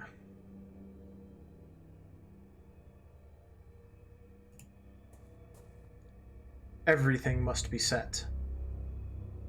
I want to give out candy with everything iced. I doubt any will walk down. Yeah, so it's really cold here, but I'm pretty sure there will still be people out trick-or-treating because when you live this far north, you'll learn to put together a Halloween costume that is warm. So I suspect we'll get some kids tonight, but probably not a ton. Everything must be set. So we got a rope and a rock, maybe, when the time comes.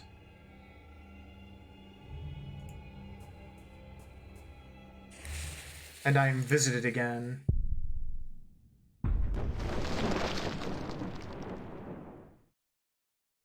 Not quite sure what that was.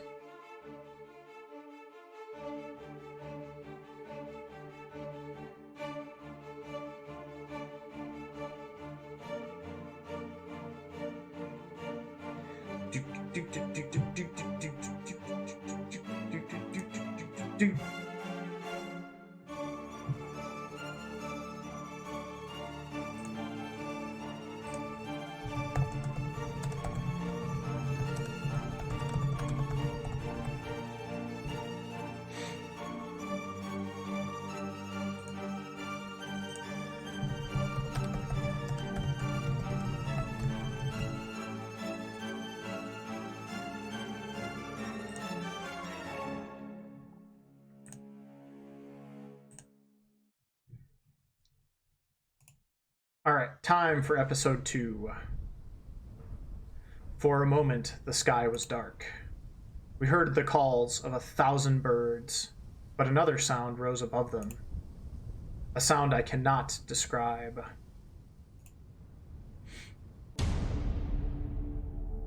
What? What just happened in here? Where's Miss Kone? We are too late. It is ashes.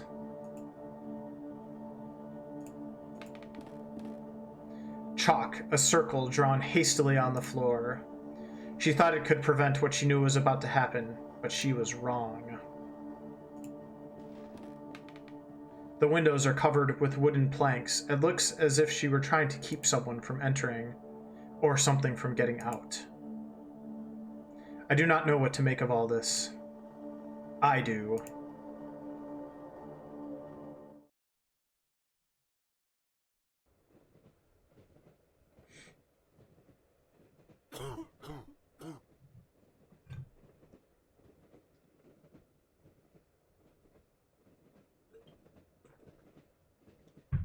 Are you all right, Kaufman? Looks like we're on a train. It is nothing, my friend. Just a bit of a cold. Now, I think we should talk. In light of the events we have recently witnessed, the matter cannot be delayed any further. You must make an important decision. It is not yet too late to go back to our daily lives. If you do not want to continue, you must forget all about your patient, Jeremiah Devitt. You will have to keep to yourself everything you have learned about the mystery of his disappearance, and never talk about it again. But should you wish to continue this search, you will need to accept the consequences, whatever they may be. So this game is very Lovecraft inspired. I think so. It definitely has that kind of vibe of like classic horror, like 19th century Gothic,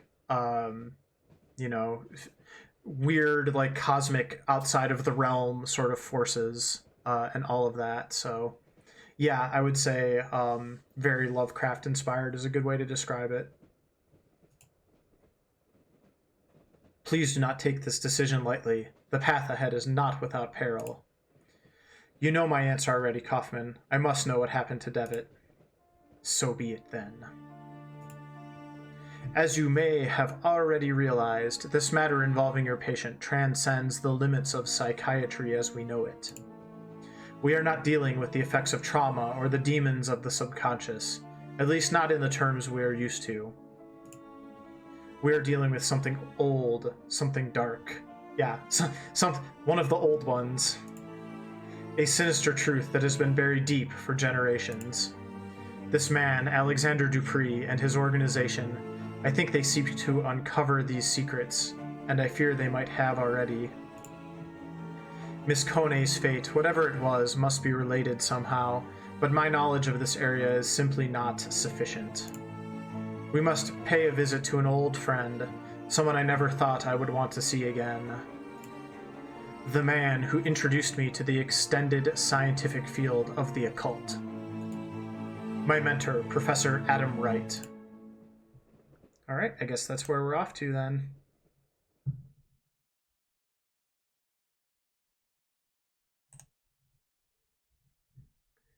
Season 2, Episode 2, My Dearest Visitor. Oh, looks like we are leaving London and we are off to Wickport. I'm sure it's very cold and damp and gray there, being London, or being England. Oh, it's actually snowing. Okay, that works too.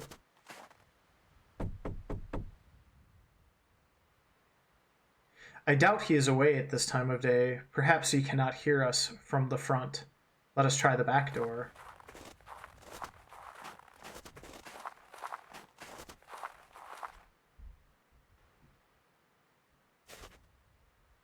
Mrs. Oakwood, she is the manor's housekeeper.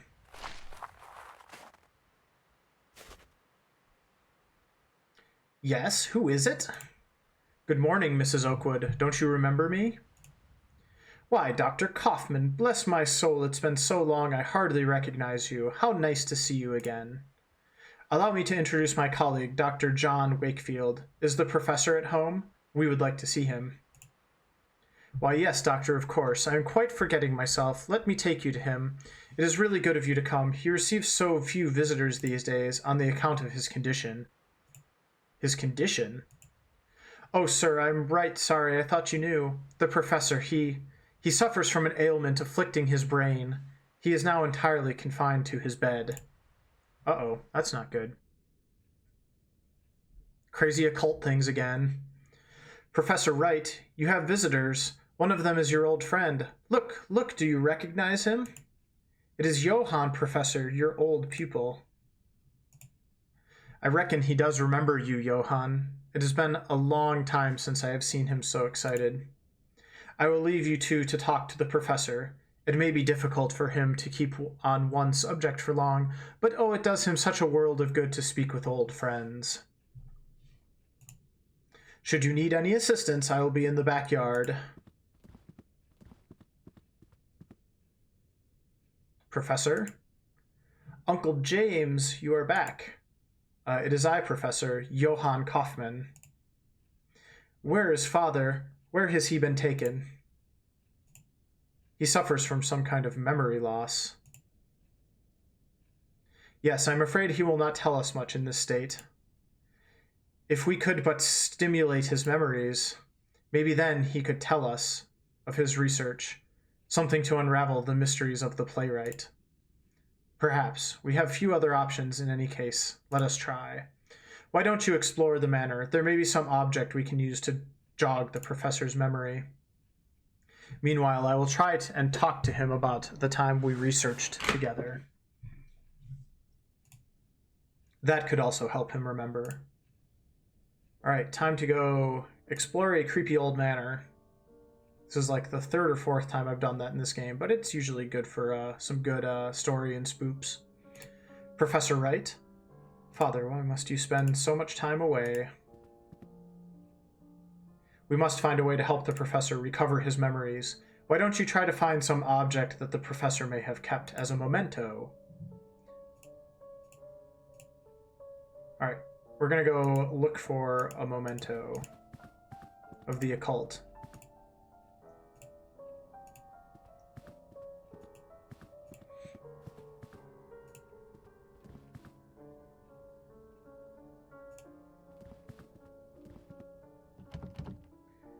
All right, it's locked. The sign on the door reads, Attic. An engraving on paper. The script is from a language unknown to me.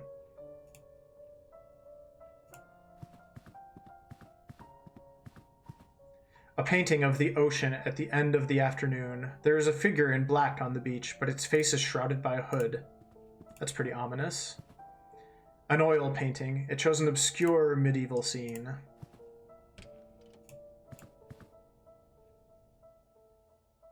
Right, we got an old school bathroom here. There's a mirror. Though I see myself in the mirror, the reflection is strangely distorted. Creepy bathroom, even back in the olden times.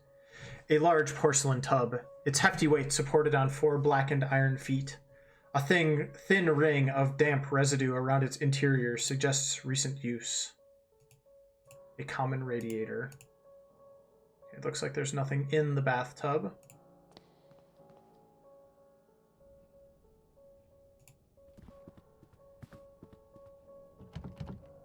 Another locked door. Oh, this one's just like jammed. It won't open.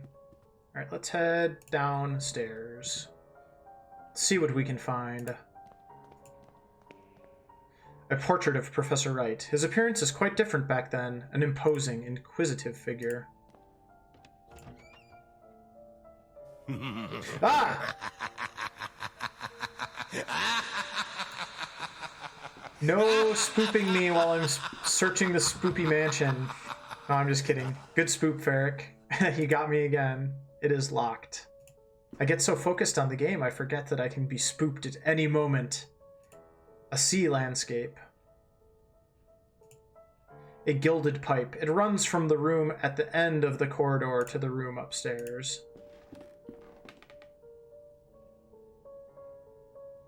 Alright, we got an old kitchen, it looks like. A cast iron wood stove. A bread oven. Okay, there's the pipe. What else do we have here? Various ingredients. And glass jars filled with spices and pickled food. The door is locked shut. A small sign reads basement. I guess they're very particular about labeling rooms in this mansion. Hello, miss. May I ask you something, Mrs. Oakwood? Of course, Doctor. How did the professor become afflicted? The ailment runs in his family. Mr. Wright suffers from it, as did his father and grandmother before him. It is truly a terrible thing, and to think, all these years Mr. Wright knew what would become of him. May God have pity on his poor soul. What are the symptoms of this illness?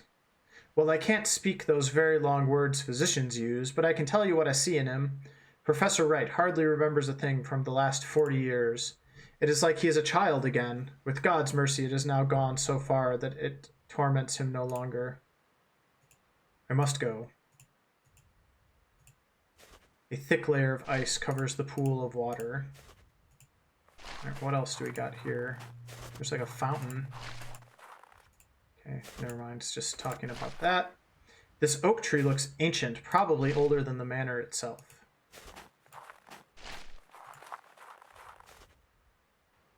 Oh, there's creepy statues out here. This is cool. The queen has removed her mask. There is an empty hole where her face should be. The statue portrays a clergyman hiding his face behind a mask. And masks again. We love our masks in this game. The central statue portrays a cloaked figure holding a clay vessel. The vessel has a small hole in it, just large enough to see a metal object hidden inside. Well, I guess we need to get that then. The sage has removed his mask. There's an empty hole where his face should be. The statue portrays a peasant woman with her face hidden by a mask. A stiff tree. It almost looks like a statue itself. Alright, well, I suppose we will be back for those statues later.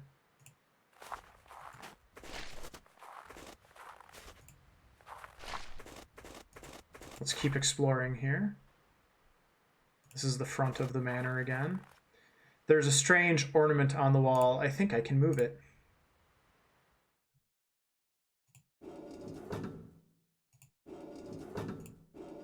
Alright, so there's like two symbols. What did that do? Anything? Maybe something inside the manor? A fierce lion, damaged by the harsh weather of the coast. Its head is missing.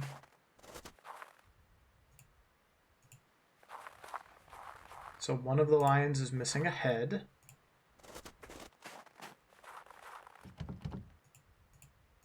Okay. Let's go back around to the back again. Now that I flipped that, we'll see if anything changed inside the manor.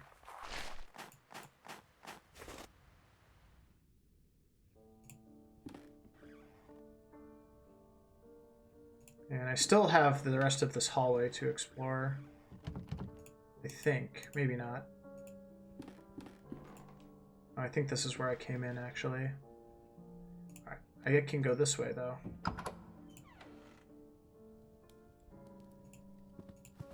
The bookcase. Professor Wright has an eclectic collection. From old adventure novels to treatises on the occult sciences, some of these titles, I believe, have been forbidden by the Crown. The fire burns fiercely, rendering the air thick and heavy in the room.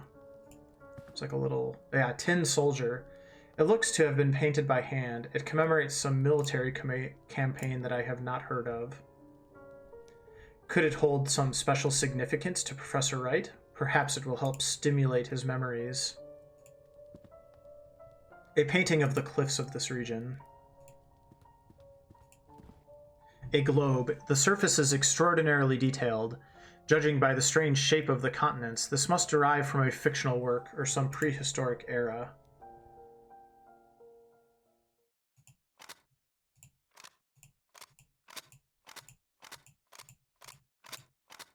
Okay, you can push on it.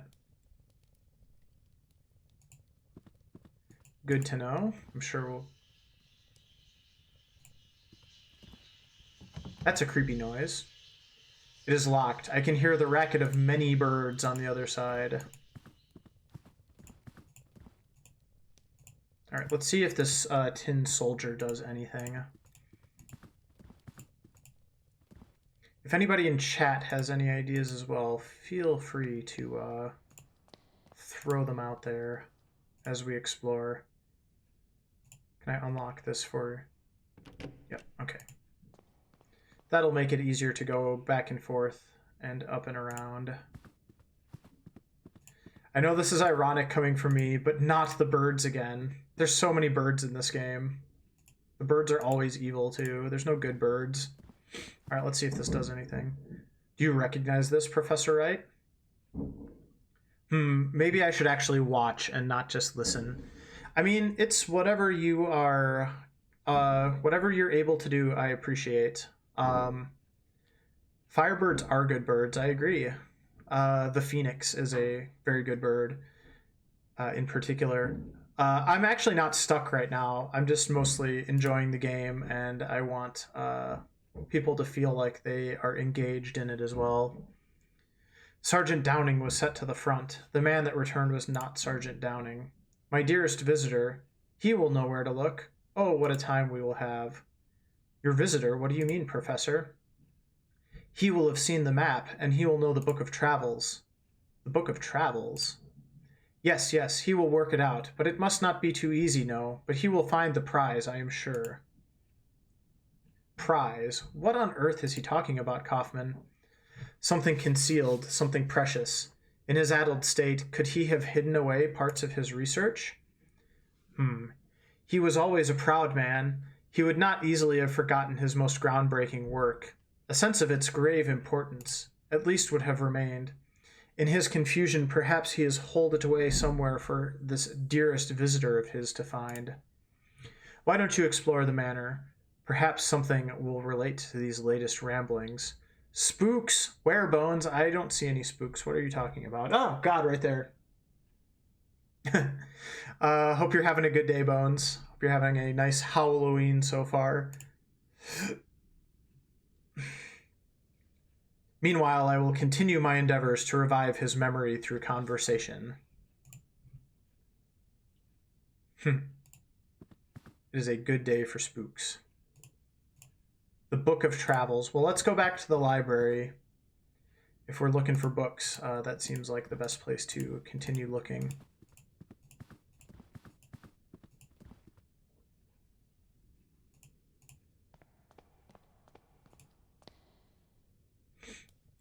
Yes, get that collie some pizza. There is a large volume here, quite worn. It is an illustrated edition of The Travels of Marco Polo. Perhaps this is the Book of Travels that Professor Wright mentioned? There is a mark on one of the pages. We began our journey by crossing an unforgiving desert, always facing the setting sun. We arrived at the merciful sight of the great ocean. We followed the coast north in dear hope of reaching our home soon. It was not to be. The king of the land we traversed had declared war on the great Khan, so we were forced to return as we had come. We never set foot on that bloody land again. We knew there was a port just a few miles to the south where we could find a boat. Our sea voyage was short, as our sails billowed with the powerful southern winds. We reached the most eastern cape and landed there, our backs to the sea. We marched forth and soon reached home. All right, well, that is obviously the directions to this puzzle. Okay, this is going to be tricky. Let me make some... All right, chat, I need you to help me remember here. We began crossing the unforgiving desert, always facing the setting sun. So desert west.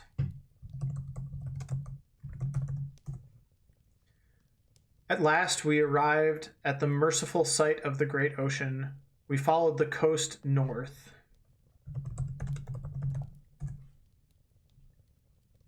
In dear hope of reaching our home soon. It was not to be. The king of the land we traversed had declared war on the Great Khan, so we were forced to return as we had came. So that just means go back, I suspect. We never set foot on that bloody land again. We knew there was a port just a few miles to the south where we could find a boat. Our sea voyage was short as our sails billowed with the powerful southern winds. We reached the most eastern cape and landed there. So sea and then eastern cape, maybe. Our backs to the sea, we marched forth and soon reached home. So backs to the sea. All right, let's see if we can figure this out, chat. So, desert.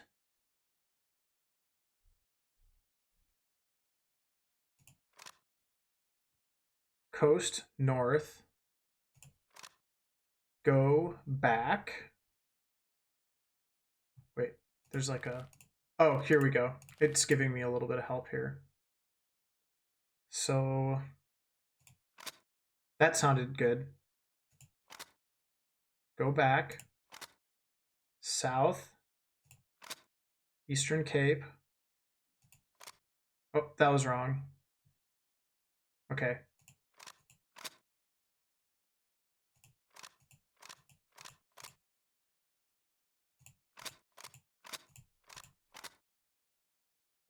Okay, let's try to do this again.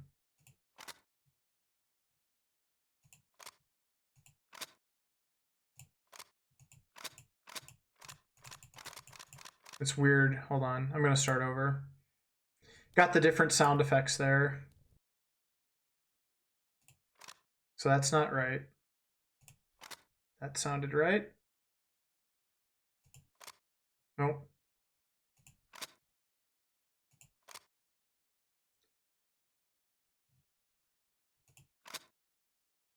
Or maybe it's the quiet ones that I want. Yeah, I could see that.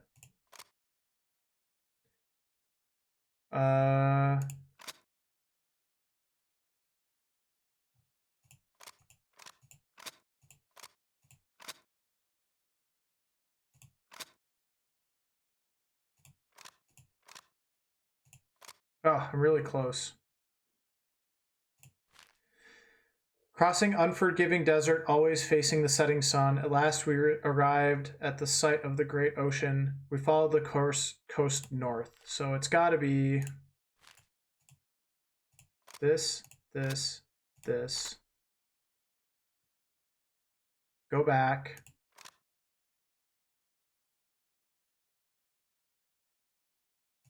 South, sea. Oh, this is really tough.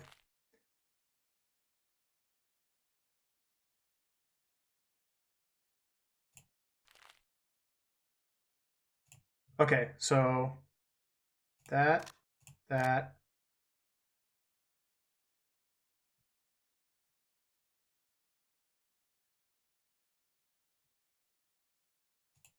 That. That. That. Nope.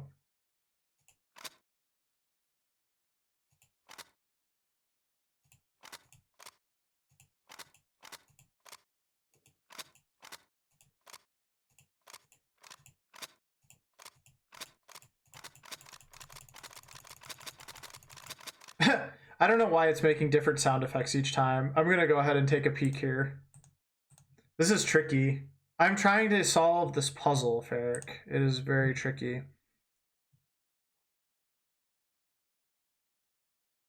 Oh, okay. I just looked at it and it makes more sense now.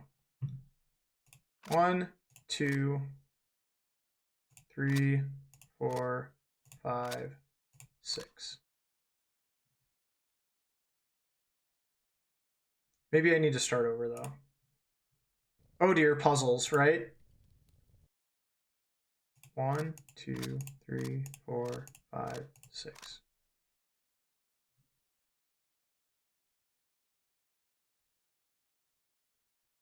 Note, between 3 and 4, you have to go over 2 again. That's confusing.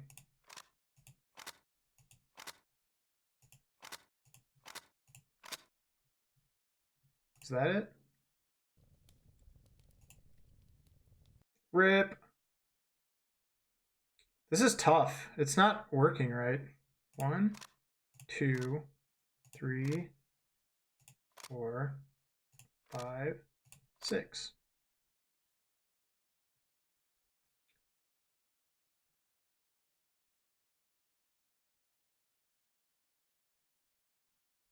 Oh, maybe I actually have to click on it. Hold on.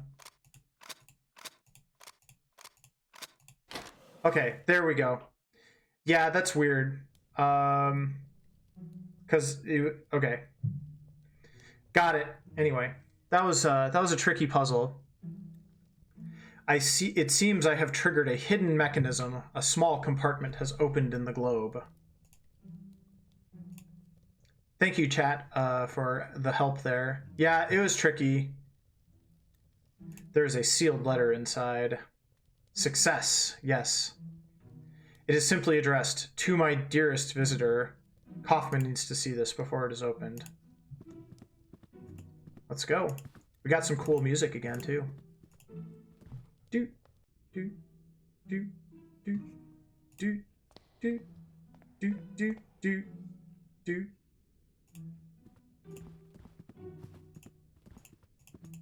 Mm, mm.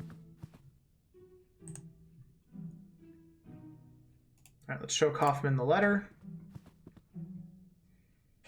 Kaufman, look, I found an envelope. It was hidden inside a globe that a strange mechanism opened. To my dearest visitor, let us see what is inside.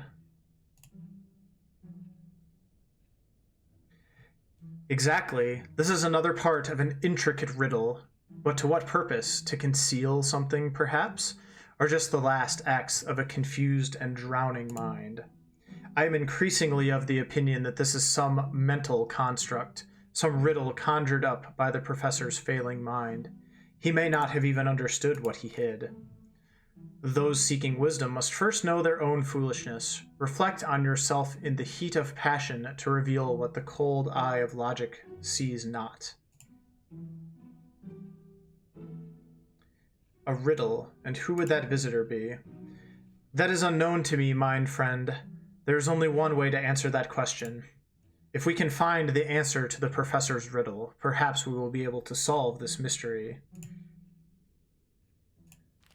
Okay.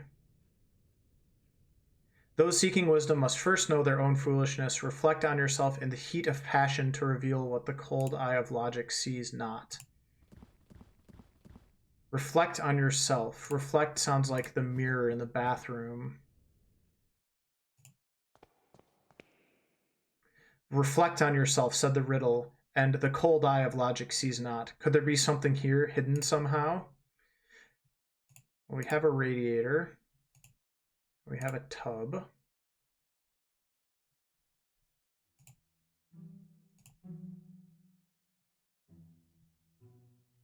Okay, what else do we have here? The gilded pipe.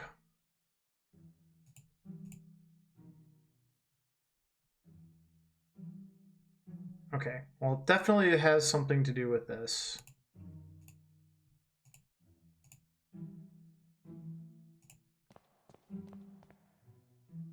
And the clue is reflect on yourself in the heat of passion. So we need to get it hot in there.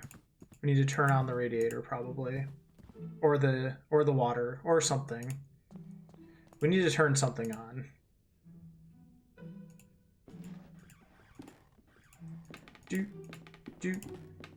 Yeah, there's the pipe. So the pipe starts here. So yeah, we need to start. Oh, Hi. Yeah, we need to turn this on. May I ask you something, Mrs. Oakwood? Of course, Doctor. Is Professor Wright fond of riddles? Indeed, yes. He has long been an enthusiast of every mind game you can imagine. In better days, he would host parties every other month. Themed soirees, he called them. Oh, those were good times. It seems long ago now. Alright. Can you help me start a fire, please?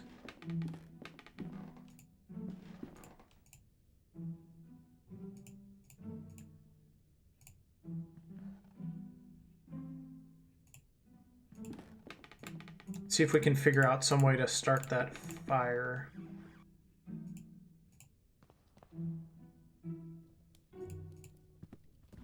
Maybe one of these books will help. No, I'm kidding. Yeah, we already did that. We don't need to do that again. There's a fire in here. Maybe I need to go mess with that switch on the front of the house again. Let's try that.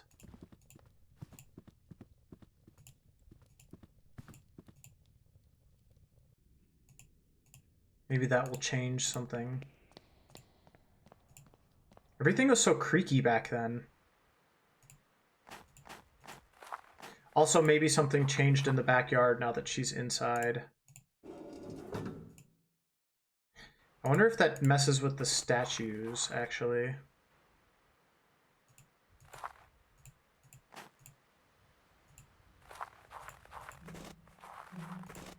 Let's go check with the statues. Whoops, and I clicked off the game.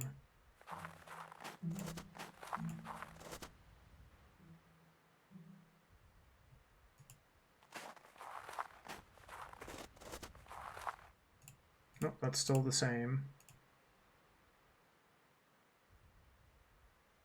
This all appears to still be the same.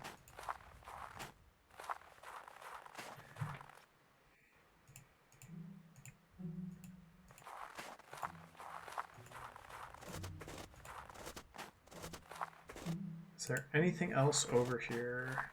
Doesn't look like it.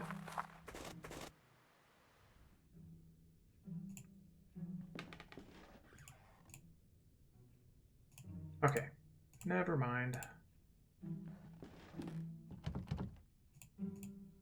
Can I go in the basement, please? Oh, is there something on this shelf right here? Hold on. An old teapot. Yeah. Okay, teapot full of water. That could be helpful.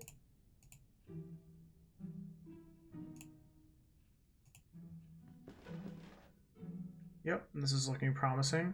If I want to heat the teapot on the stove, I will need to start a fire first. The stove already has plenty of wood, so I just need to start a fire.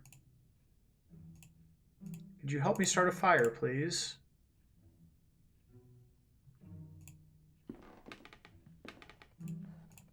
Oh, and of course there's a matchbox here too. Didn't mention that before. Here we go. Start a fire, and let's put the kettle on.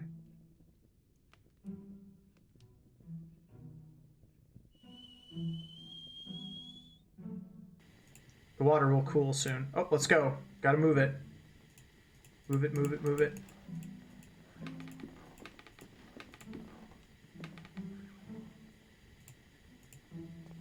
Go, go, go.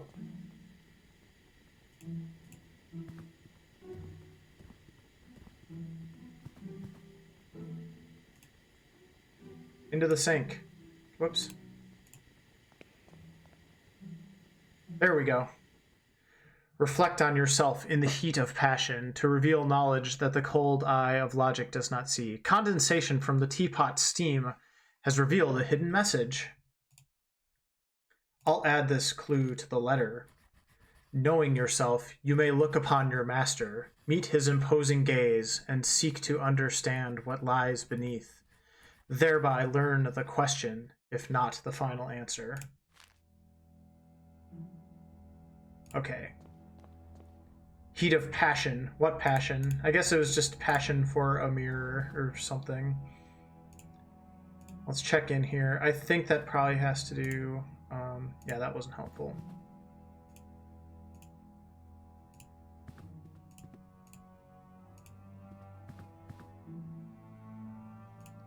So gaze on the master. That's a couple things that makes me think of. So there is a picture of him down here. Look upon your master. Meet not only his imposing gaze, but seek to understand what lies beneath. As I suspected, there is a small key taped to the back of the picture frame, and a note. I'll add this clue to the letter. The question is the world from the peak of man's tallest tower. The answer yearns up to it from the root of life and time itself.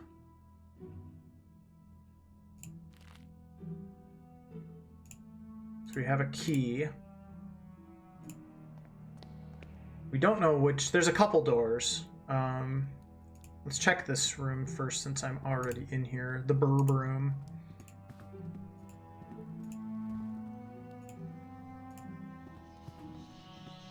The key does not fit. I'm not looking at any more spoilers right now, by the way. I am only using those if I get stuck. Like that map puzzle, which was very confusing. Alright, and then we have the attic. It said tallest tower, so it's probably the attic. Now that I stop and think about it for a second.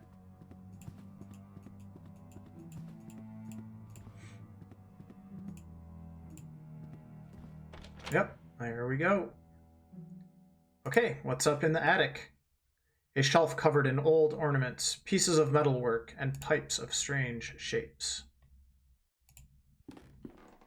Some kind of round mechanism.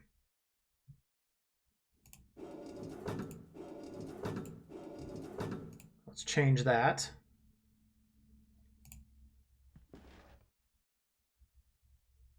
An unusual electrical device. I am unfamiliar with its function, but I can tell that there's a piece of equipment missing. What is missing?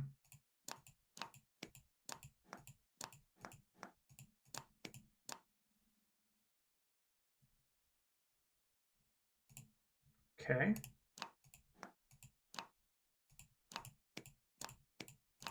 I suspect it doesn't work right now.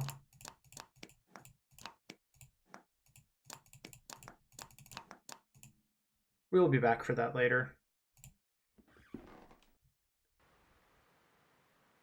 So there's the window. What are the pizza points for? That is a great question. So I have been using the Twitch point system for a while. I use it for a lot of kind of like the standard stuff that Twitch does. Like you can unlock an emote or you can change one of my emotes. I also have two custom rewards that I use it for. I use it for naming characters when I play role-playing games. And I also use it for a monthly giveaway that I do, which is you can enter to win a $5 pizza gift card. And I give 2 of those away per month.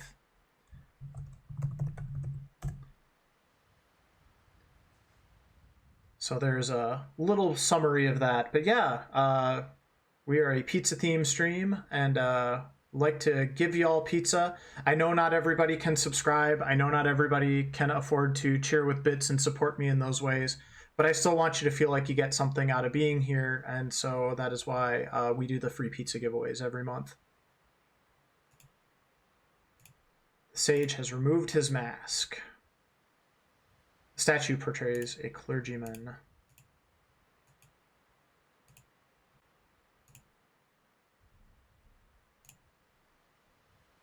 Is there anything else I can see from here? It doesn't look like it. The answer yearns up to it from the very root of life and time itself. I should check and see if there's something hidden near that tree. Oddly enough, Pizza Wolf has a skunk that lurks that avoids pizza. You know what, though? You can share that pizza with the wonderful folks in your life who also enjoy pizza. So it is... Pizza is the gift that keeps on giving. You can always re-gift your gift card if you personally do not enjoy pizza. And I must be doing something right if you stick around here anyways. Because you're right, that doesn't make a whole lot of sense.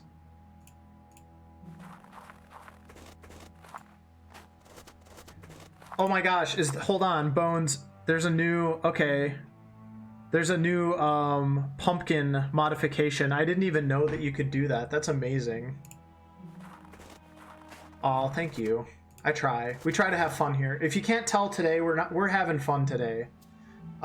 This is about peak fun. I really get into the spirit of Halloween, but we still do a pretty good job on most of the other days as well, so yeah, that's a good I've seen that pumpkin on other people's channels and I didn't realize it was related to the point system, so that's cool. So yeah, there's one example. All right, there's something under this tree. Another note and a key bound together. It is a good day. Saturday will be nice. Yes. I'll add this clue to the letter. All right, we found another clue. It is a truth our ancestors knew, and with stone silence came to unknow. All right, so now we got a feather key. Statues makes me think of that other room. But for now, we've got a key with a feather on it, so that definitely opens the room that's got all the burbs in it. So who's ready for bird spoops? Because we're going to get spooked by some birds again. I have a feeling. The birds are never not spooky in this game. I'm also very open to suggestions, by the way, with the point system, because I know it's new to a lot of people, and I just tried to figure out some stuff that worked well for my channel. But if you see other streamers doing cool stuff that you think might be a good fit for mine, I am always willing to listen to ideas. A truth that our ancestors knew, and through stone silence came to unknow. 4:30 a.m. and I need to sleep. Enjoy the rest of your stream. Oh, well, thank you so much for staying up with me, and have a good sleep. I don't know whether to say have a good night or have a good morning, Midian, but thank you so much for hanging out in the stream today after coming in and checking it out. So hope you have a good day. Hope to see you again soon. It's another note that only by entering the gnashing jaws of primal horror. Oh boy, primal horror. I don't want primal horror.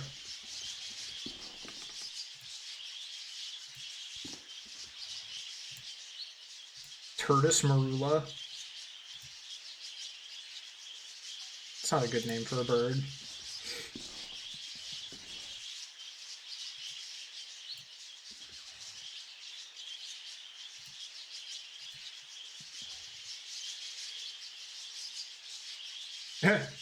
An embroidered cloth covers this cage. On it is written, "If the birds are silent." The phrase trails off.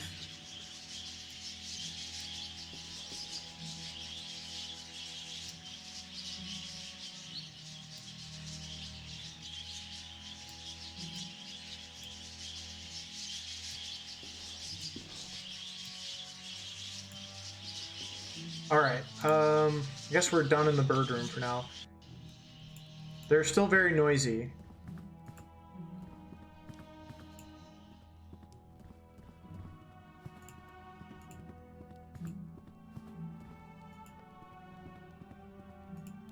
Actually, you know what? I just had an idea. Before I leave, I'm wondering if I can move the cloth around, and maybe there's one that will make all the birds be quiet.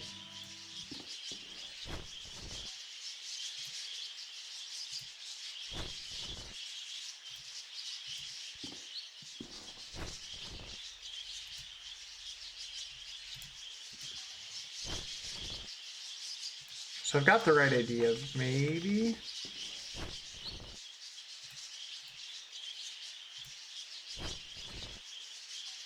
Because maybe they're like all copying one or something.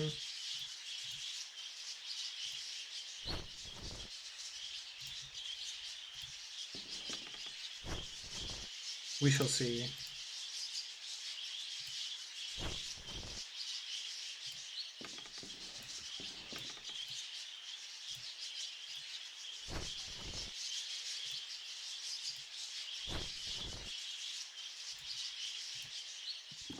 What about this big guy?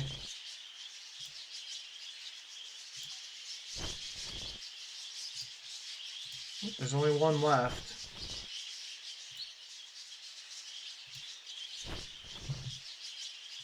Okay, I tried all of them. Not sure what to say. Maybe something else. There's something else I need to do first.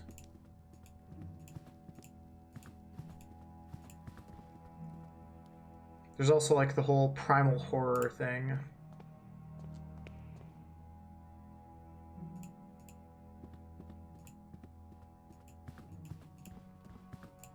Let's check in here, see if we got any other hints from these two.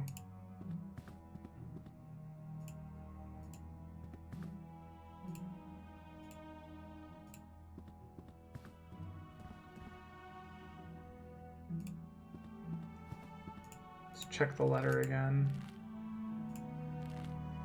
That only by entering the gnashing jaws of primal horror.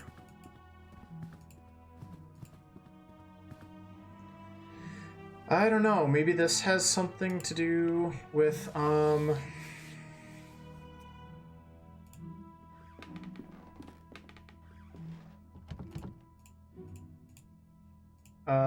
the statues now? Not sure. Excuse me, miss, do you know anything about the gnashing jaws of primal horror?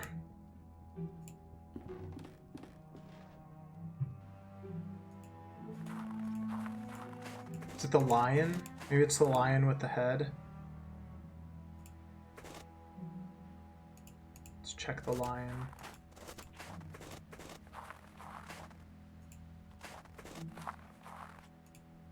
Okay, found it. There is something hidden in the lion's mouth. A lever.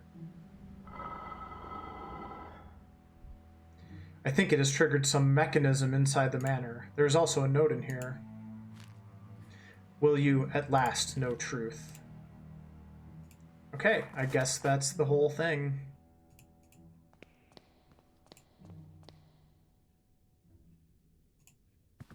It's very eerie now. Oof. We're gonna find out the truth. I thought I did answer the riddle. Let's keep looking.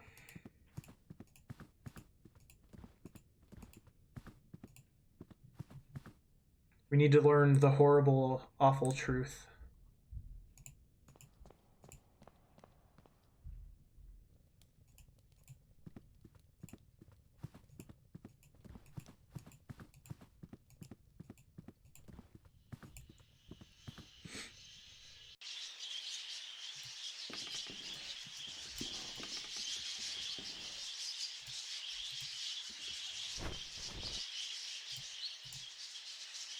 Yeah, I'm not going to keep messing with the birds. I don't think it's that. But something changed in the house. Oh, maybe a room opened up. We had those locked rooms. Maybe one of those locked rooms is open now. I could see that. So let's check that first. There was one up here, and then there was one downstairs. Okay, it's not that one.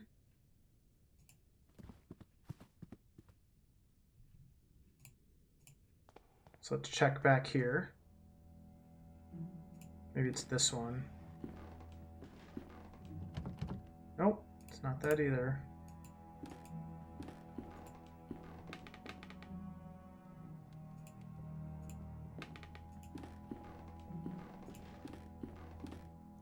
It specifically said something inside the house changed. Excuse me, sir. Do you have a minute? But do you have a minute to listen to me talk about our Lord and Destructor, Gozer the Gozerian? Are you the Keymaster? Oh, what other stuff was there?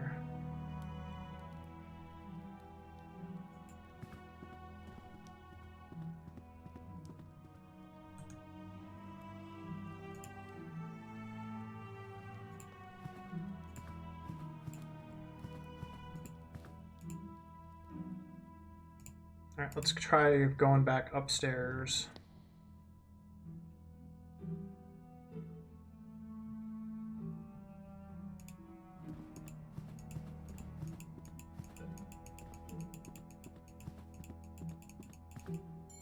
Oh, a secret passage has opened at the end of the corridor. Okay, that counts as something that changed inside the manor. This looks like Professor Wright's archive. I should bring Kaufman here at once. Oh yes, I am Vince Clorthos. I see you are already an adherent.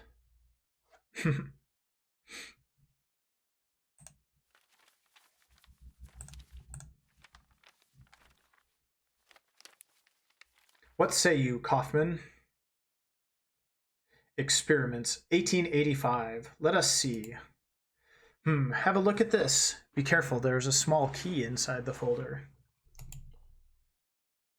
Keys are good. We're looking for keys right now. Results at last. After many months of tedious observation, something has finally come from the other side. I heard the sound of footsteps exploring at the proximity of the stone archway. This would seem to verify my hypothesis. Absolute horror is the key that we seek. 20th September 1885. Now that they have proven themselves useful, I have installed 2 new devices in the outer tunnels. I dare not go deeper. I have not heard it again, but I know the thing must still be down there, in the dark. November 25th, 1885. Containment in the underground tunnel has been breached. Something gone. 15th December 1885. I have no choice but to abort the experiment. It can no longer be controlled. There is but one thing left to do. I will seal the tunnel and hope that the abomination remains forever entombed within. Okay, so there is an abomination entombed somewhere. It seems to be a log that the professor kept during one of his experiments, almost 7 years ago. It is noteworthy that one of the entries has been redacted. But what is written in there, it cannot be true. It must be some kind of hallucination. A sign of Professor Wright's illness, maybe. Perhaps, though we should not jump to conclusions. Yeah, we're gonna I hope we open the tunnel. We gotta find that abomination. We can conclude that the professor had another working place underground. Perhaps that key opens the basement door. There could be a route through this to the underground tunnel. Meanwhile, I will keep looking through these documents. There must be something more than the folder among this mess. All right, we got a basement key. What else is in here? Papers and folders and books. And what are these? Maybe the abomination just wants a hug. That is entirely possible. Maybe it's just, you know, grumpy and needs a hug. Mr. Strachan was a well-positioned man. He fell madly in love with the younger daughter of the Bartleys, and so he proposed to her. Young Agnes fancied the idea of marrying an older man, but she always hid her feelings from her mother. Mrs. Bartley never take her eyes off her daughter and watched them at all times. Mr. Bartley tried to show his support for their daughter, but his wife never paid any attention to him. What is this? Oh, we can change these.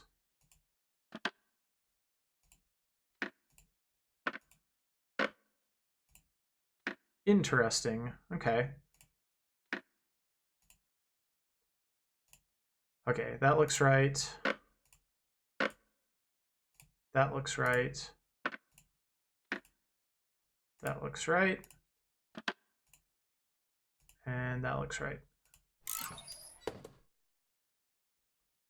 Click. What happened here? A compartment has opened in the wall. Oh, it's another one of these. Ooh, a maze. Okay. Good stuff. Let's go check out the basement. See what is waiting in the spoopy depths of the basement. Because as we know, basements are always scary. There's never a not scary basement.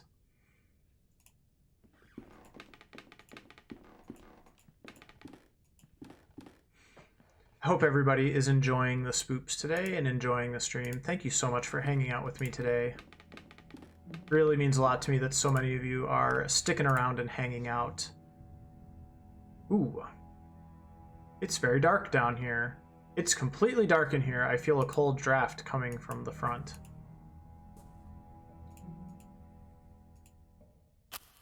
Oh, there we go.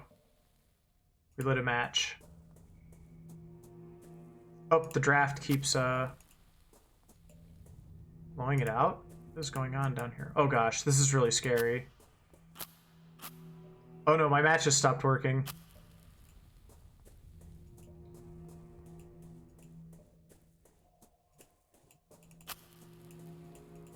Am I making progress? I think I am. Yeah, there's a switch. I've run out of matches.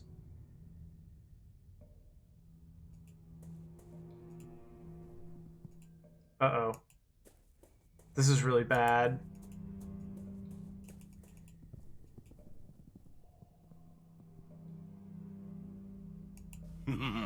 Ah!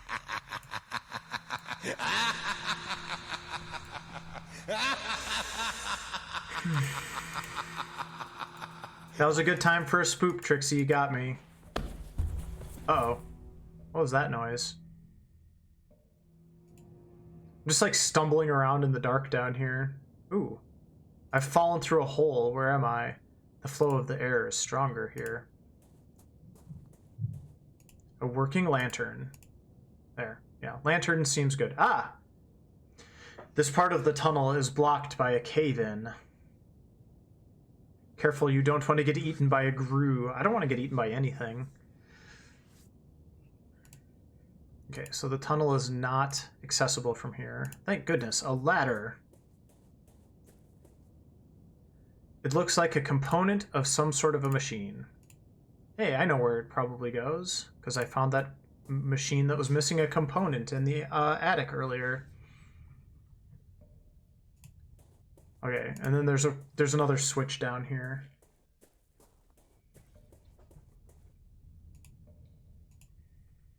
This one has a closed door and an open door. Well, obviously we won't need to open the door. I don't know what all those are for yet, but I'm sure we will figure it out soon. I suspect it has to do with the statues, and I just haven't been paying a ton of attention to the statues out in the yard yet. Old furniture has been left here to rot.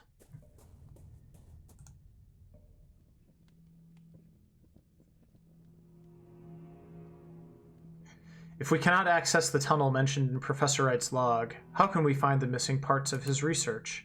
I must talk to Kaufman about this. I was able to use the key to explore the basement. There is a large hole in the floor. One side of the hole may lead to some sort of tunnel, but it is completely covered in rocks and debris, so I could not tell for sure. Covered in debris. It sounds as if the professor succeeded in blocking the entrance to this underground area. It is unfortunate for us. I have made some progress of my own, my friend. I think this could help us delucidate the next step in our search. Have a look.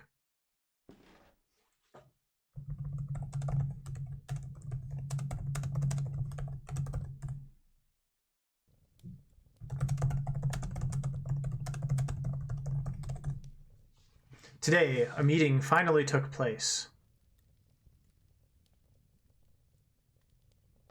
You see, Mr. Wright, our organization is keenly interested in your research. We could reach an agreement to fund this project. But first we need to know all the details. I understand. The main factor is the condition of the test subject, how open he is to suggestion. As you know, only the human mind can open a physical passage to the other side. So a complete, absolute darkness will be required for the experience to result. A secluded place, completely isolated. A place that can only bring thoughts of what may be hiding in the dark. I have the perfect location in mind. But in total darkness and seclusion, how could the results of the experiment be studied or confirmed? That is precisely where your organization can help. I have designed a special device that would allow me to listen from a safe distance, but I lack the means to manufacture it myself. That we could arrange. But there is one last thing I would like to know. How would the experience be triggered?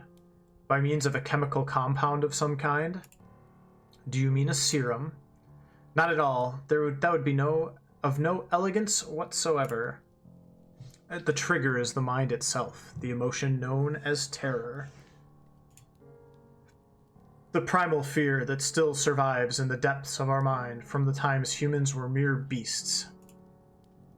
That which allows us to open a physical passage beyond the veil of rational thought. Primal terror is the key that we will use to open the last door. Ooh, the primal terror. That was in my clues.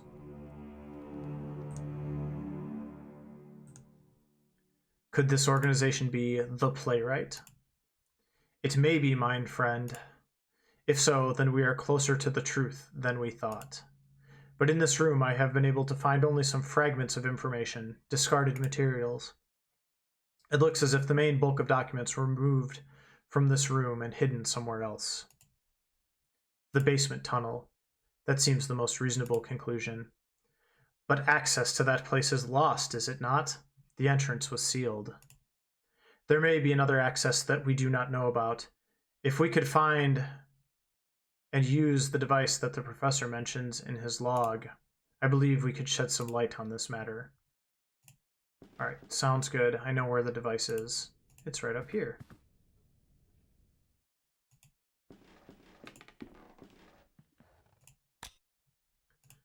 Alright, so the device is operational. Queen's face is hidden by a mask. Clergyman has removed his mask. Sage has removed his mask. Peasant woman has removed his mask. So do I want the masks on or off? That's the part I'm not sure about. Because I'm pretty sure we're going to see here that this is the... what does the masks, those things. Queen has removed her mask. Clergyman has removed his mask. Sage has removed his mask. Peasant woman has removed her mask. Okay, they've all removed their masks. That's exactly what I wanted. All right, let's try to use the device.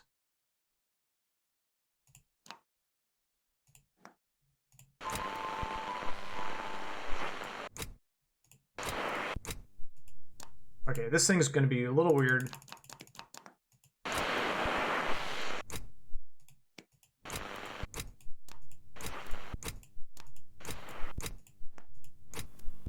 Okay, that's right. Maybe.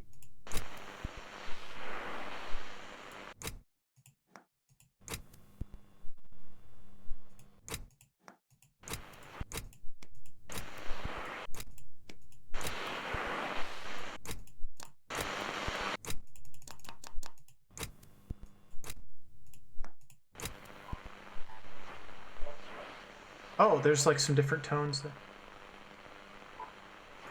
Hold on.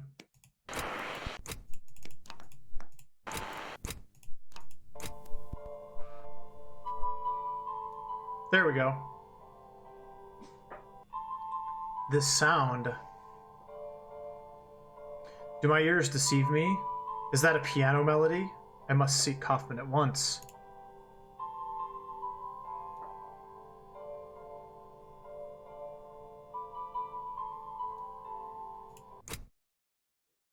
Not to state the obvious, but it sounds as if someone is still down there, playing the piano of all things.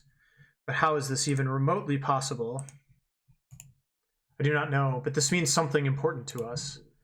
It means there is another entrance to that underground tunnel, and that we must find it. But we have run out of leads. You did not find anything of use in the archive, and Professor Wright continues to mutter incoherently about childhood memories. You must hypnotize the professor, mind friend. We are running out of options. This might be the only way to find the answers we seek. That's a pretty dramatic step.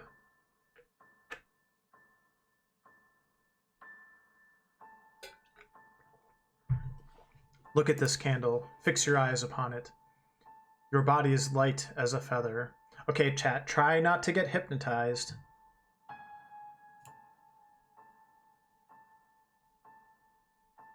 Everything around you fades. You are entering a dark, endless void. You are getting sleepy, chat. You are getting sleepy.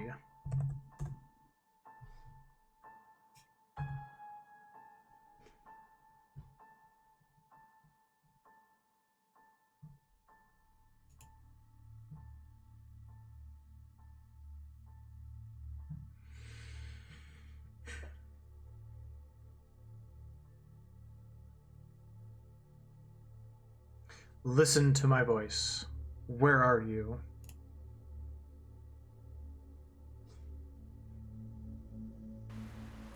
A great number of trees surround me. The sun is setting soon. I can go north and west. Go north. I stand beside a waterfall. It is not water that falls, but mud and rock from a great height. They fall and fall into a bottomless abyss. Behind the waterfall, to the east, lies a tunnel. To the west, I see the edge of the forest. Let's go to the tunnel. I am in a dark tunnel. Oscar is here as well. He is upset. He yells at me. He begs me to stop. The tunnel divides into many passages. I can go north, south, and west. Let's go north. I'm in a large open space with a piano. Something stands next to the piano. I can't see it clearly. Its face. The tunnel stretches into the dark. Walk down the tunnel. It is a very small room. In the center lies a deep pit. A ladder goes down. It is so dark. Down there, it lies. It waits. I will not continue. I must go back. Go down the ladder. I cannot. I can hear it with me. Its breath. Dear God, I must flee. You must continue. It waits for me. It waits down there. I have gone down the ladder. I cannot see. It is pitch dark. I can feel its breath. It is here. It is with me.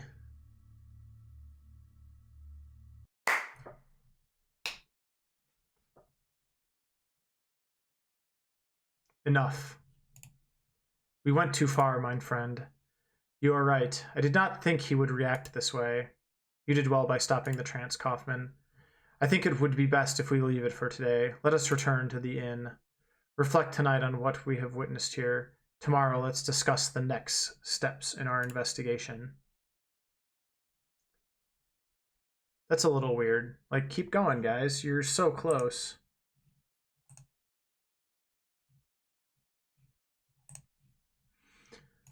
But what do I know?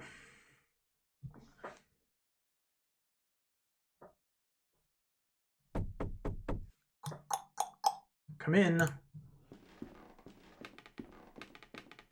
Kaufman, are you all right?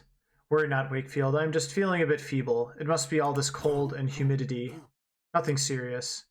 I would like to know your opinion about what we heard during yesterday's session. Do you remember anything that could help us in our search? The underground tunnel. I agree. The horror he experienced at the end of the session was far too intense to derive solely from his imagination. It speaks of some trauma. The seaside. Yes, it is true. Maybe the entrance to this tunnel is somewhere closer to the coast. The mysterious figure. Throughout the trance, he saw an unknown figure with no visible face. The floating body in the water, the person near the rocks, the one by the piano. Yes, indeed, but I am afraid it is too soon to unveil the true meaning of these images. The man shouting at Professor Wright. Professor Wright mentioned a man that shouted at him near the entrance to the tunnel, begging him not to continue. I cannot remember his name. Very good, it was Oscar. Perhaps we should attempt to find him. He may know something about Professor Wright's fears. If we find this man, I'm sure he will shed some light upon the mystery. Why don't you go to the village and try to find out something about Oscar?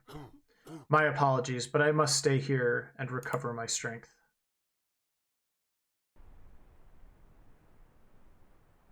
Town square. All right. Before we venture into the town square chat, I am going to take a break for just a few minutes, use the restroom, and grab some water, and then I will be back, and we will continue with the spoops. So I will be right back. I will be back in less than 5 minutes. Sit tight, everybody. Enjoy the nice calming sounds of the sea.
Yep, I was taking a quick break. I just got back.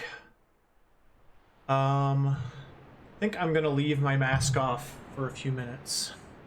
Give myself a little mask break.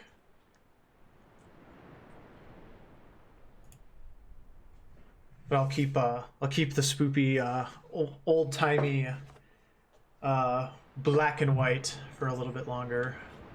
It's very, very on theme for the stream today. Had to grab a sweatshirt too. I was just freezing for some reason. But yeah, I'm back, and we are going to continue to the town square.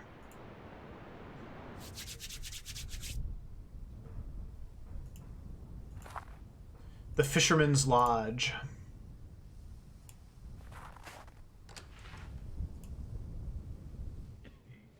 And we're looking for somebody. I can't remember. I'm sure we'll figure out who it is.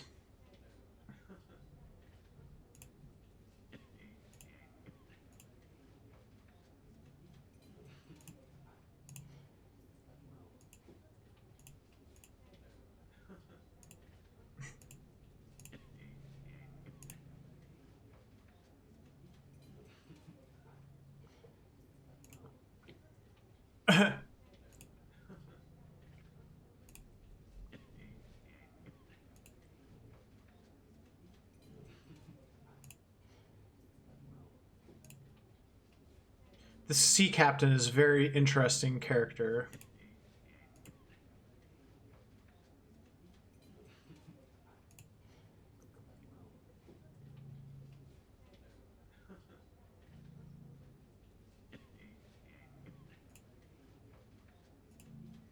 I myself have mistaken such keening for the wail of a child, but there was one time it was nothing of the sort.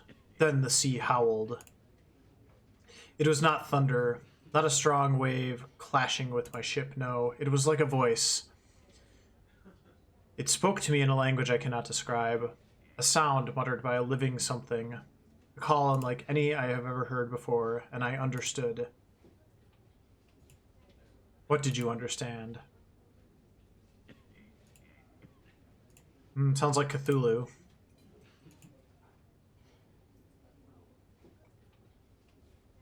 As I navigated back to shore, I lost control of my ship in a great storm.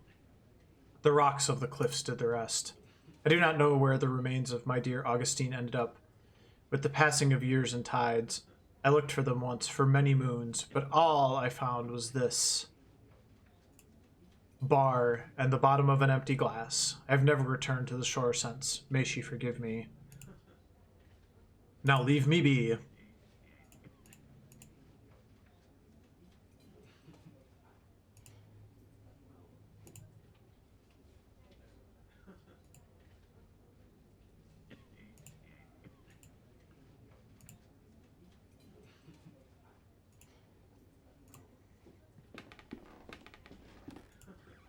Good morning. You want a drink? It's the morning, I mean, sure. Looking for a man named Oscar. You mean Father Oscar? You can find him in the church when he's not in here. It's right outside. Have you ever met Professor Wright? The professor sure saw him every other day as a youngin', always involved in the village. He was la-di-da, all right, but folk respected him. He got stuck in.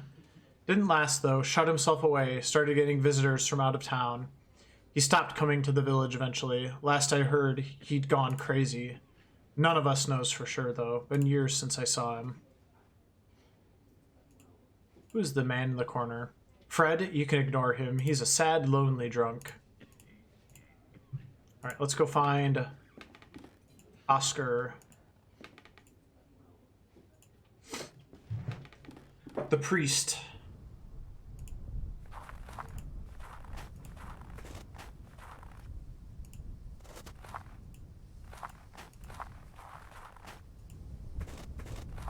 Excuse me, are you spying on me? I'm sorry, I didn't mean to. I'm just passing through. Are you alright? Yes. Could you do me a favor? For a long time, I have wanted to visit the tomb of my lover, but I cannot leave the house due to my illness. Could you please leave these flowers there? No one in this village will do the service for me.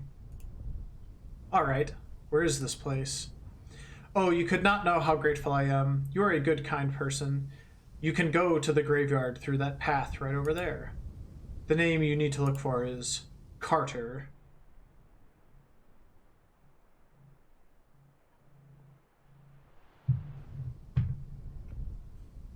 Man, that's so far away.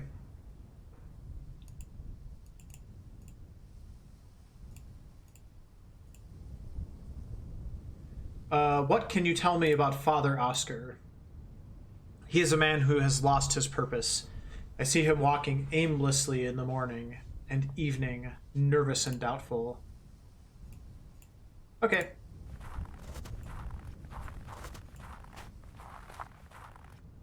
Is this the church? The church is closed. The church is closed for business. Oh, there's a ship down here. An old rotting boat rests on the shore. The name Providence is written on the side.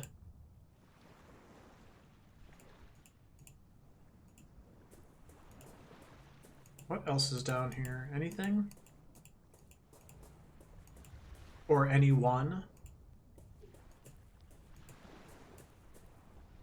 An old rusty bronze bell, typical of a seafaring vessel. It is engraved with the name Augustine. Oh, that's the name of the captain's ship. Someone may be able to tell me more about it. This old ship is completely wrecked. I mean, it wasn't that hard to find the wreckage. That guy was all like, I've been looking for the ship many moons ago and I can't find it. And it's like 100 feet away. Some abandoned wooden planks. Perhaps they're here to repair the local boats. Okay, well, I can't take one, so I don't care.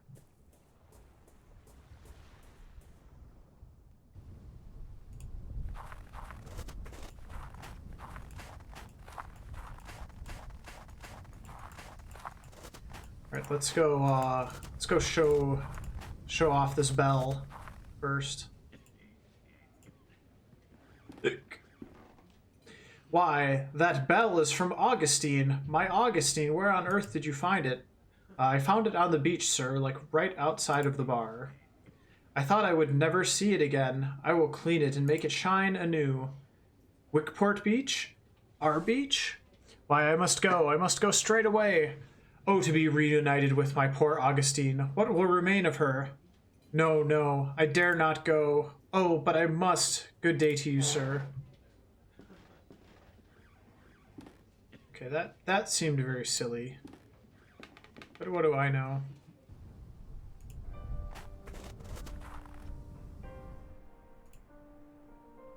Alright, we are looking for Carter in the graveyard here. Rose Carter. Bury my body with the salted driftwood, with the green seaweeds and the worn-out ropes, where I can feel the cold autumn breeze.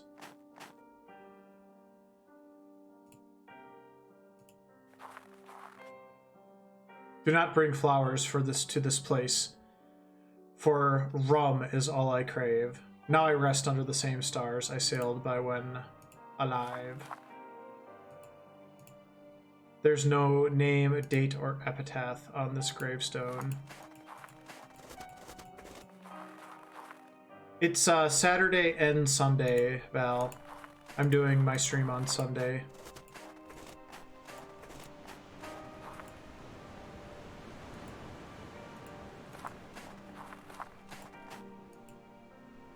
Good morning, I'm Dr. Wakefield. You came from the town. You come from the town, don't you? You needn't answer. I know by your accent. Be careful around these cliffs. This is no place for tourists. It's hardly a place for anyone now. The man snorts. You best be on your way back. Strange things have been happening here. What do you mean? Seamen and fishermen alike swear to have heard voices in the rising tide. Inhuman screams, some of them say. and there are some who claim to have witnessed ungodly things in the dead of night. I once saw a ghastly thing crawling out there amongst the rocks. Screams, you say? Bloody drunks. They say the sea howls at them as if that was something new. What did you see in the rocks? Late night it was me on my boat fishing. That's when I get the best catch. Then I saw it, not under the water as the others say. It was on a rock, perched there, like it was smelling for something. The shape of it, like nothing I ever saw before, not walking on the earth nor swimming in the sea. The thing was big and hunched over like a crouching man. The way it moved, it made my flesh crawl. Whatever it was, the mist itself was its ally, hiding it from my bare eyes, and in the end, disappearing away together. I swear, I should see that horror again. I will take my most vicious harpoon and thrust it so deep in its wretched body that they will have to bury them together. So, what are you doing up here? I come here when I can to watch the shore, just in case that thing comes back. The mist down there is just too thick. I can see better from here, even if my eyes are not what they used to be. Damn it! If I could somehow regain my once sharp eyesight again, by God, I would impale that abomination for sure. Anyways, I'm going to lurk while I'm taking care of paperwork. Have a good spoopy stream in case I don't notice when you eventually raid. Hey, thanks, Val. Hope you have a good rest of your day, too. Thank you for the lurk. Appreciate ya.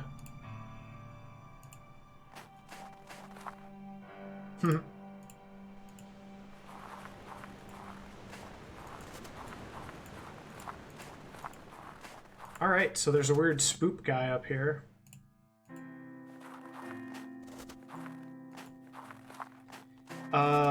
And then let's go ahead and lay these flowers.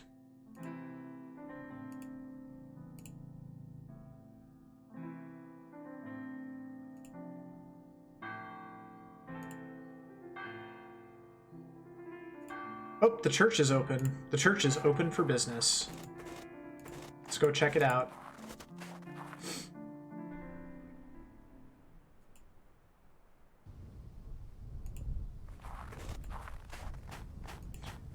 I don't appreciate hearing all the sound of walking through the snow. I don't want to hear this yet. It's too early.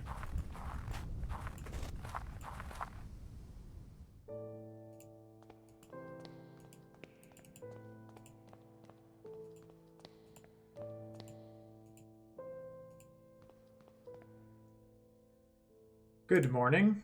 Good morning, my son. Does nobody come to Mass? The village has seen bleak times. Many have left, and the rest have lost their faith. Every day I ring the bell, but no one answers. May God have mercy on their souls. Why do you suppose that is? I could not say. The mist that shrouds this coast and the shapes that swirl within have long been a source of hearsay, but lately the stories people tell are not of pirates and smugglers, but of something more sinister. Some say the devil himself has come to our shore. It is a rumor I dare not disregard. Are you personally acquainted with Professor Wright? Why, yes, of course. Adam is not merely a parishioner, but one of my closest friends. Since our youth, we enjoyed many scholarly but sometimes quite fervent discussions, he being an anthropologist and myself a theologian. That is until he fell ill. But since he is like that, I have not visited him. I must go, Father. Wait a moment, please. I need to ask for a small favor. Please give this to Adam. I don't know if it will mean anything to him now, but it will bring peace to my soul if there is some token of our friendship resting by his side.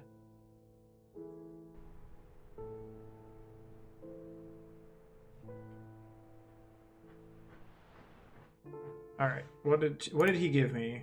A picture.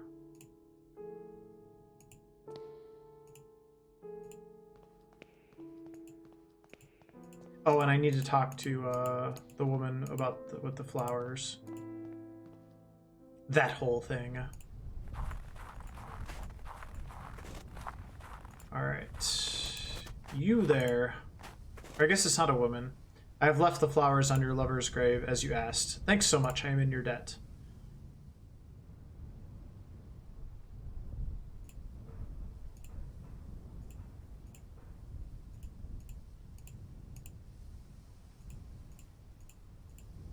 Okay, guess that's all. Guess that was just for karma.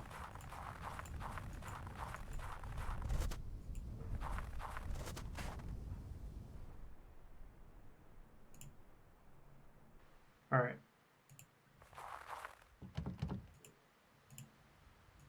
Oh boy, somebody closed the door. Don't appreciate that.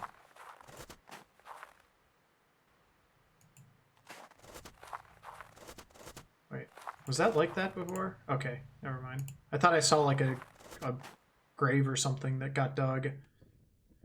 Okay. Oh, that door is open now.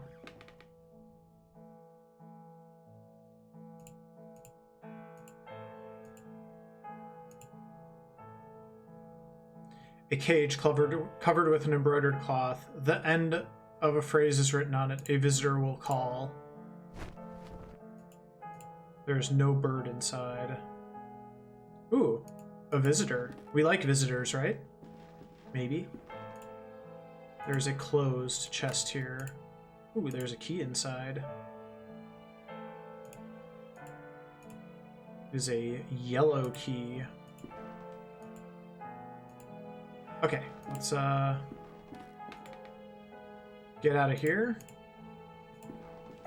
Would have been nice if that room was open yesterday, but hey, whatever.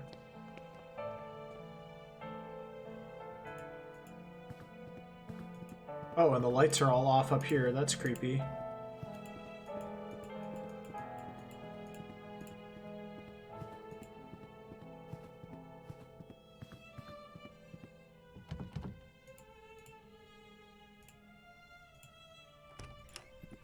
Maybe that was the maid's room.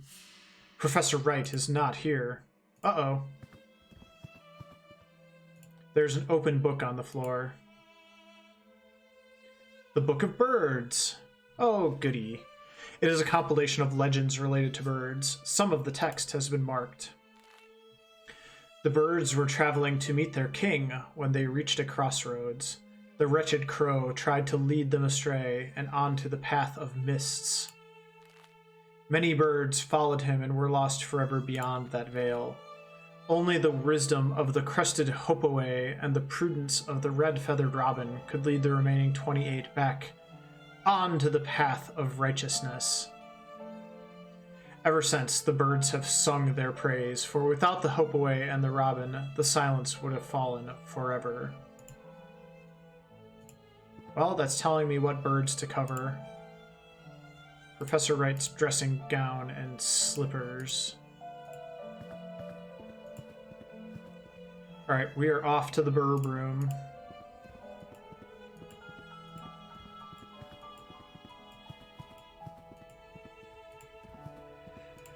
And this is creepy. We're creeping around in the dark here.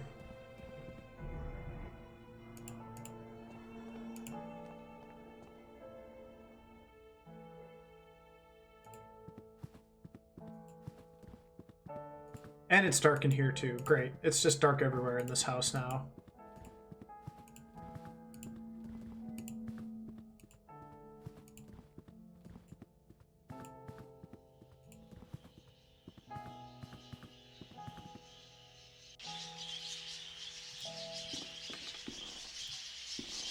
Alright, so here's the burb room.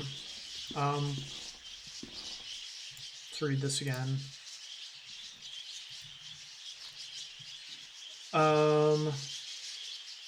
The crow tried to lead them astray.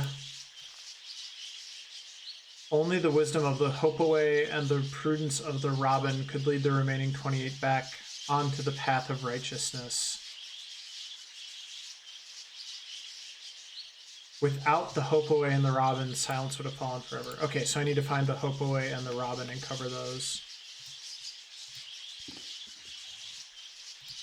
And wait, how did it describe them?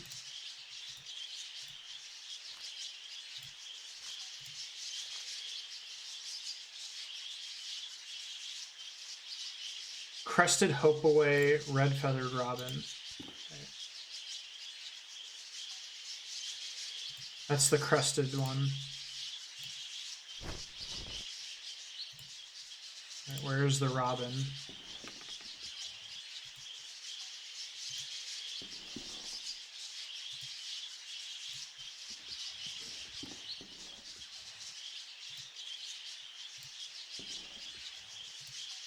You're not the Robin. You're not the Robin. That's it, I think. Okay, let's try that. All the birds have suddenly stopped their chittering. Ding dong. It sounds as if there's someone at the door. Ooh, the visitor has arrived. Bye, burbs. The door has been opened. Okay, this is getting good.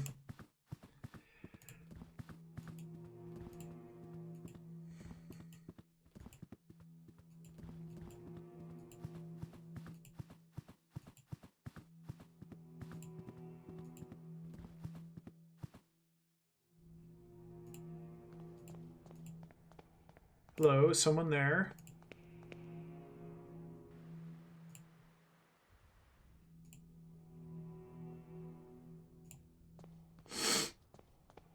Maybe they went upstairs. Oh, they went in there.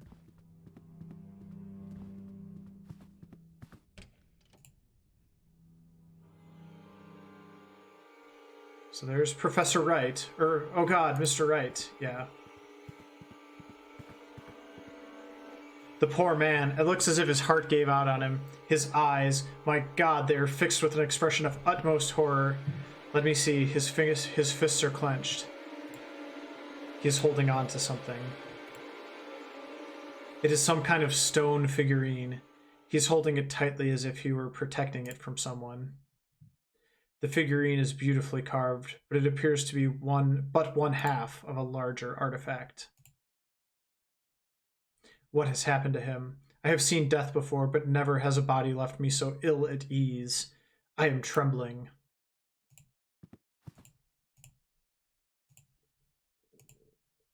The window is open.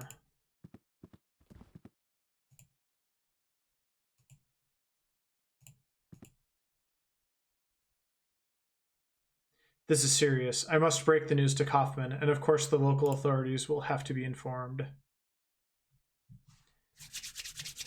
Oof, too many breaks here. Kaufman, what's the matter? Do not worry, I have given him a mild sedative. Allow me to introduce myself. I am Dr. Armitage. The innkeeper called me because he was worried about your friend. Pleased to meet you. I'm Dr. Wakefield. What are Kaufman's symptoms? Strong coughing, general feebleness, dizziness. It is too soon yet for a diagnosis. It could be a simple cold, but the sudden onset and severity of his symptoms is certainly a concern. He must be monitored for the next few hours at least. Do not worry, Dr. Wakefield. I will remain here and take care of your friend.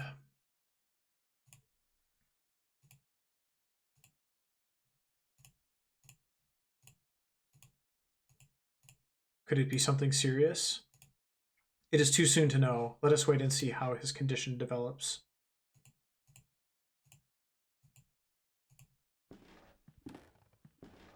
All right, then. Do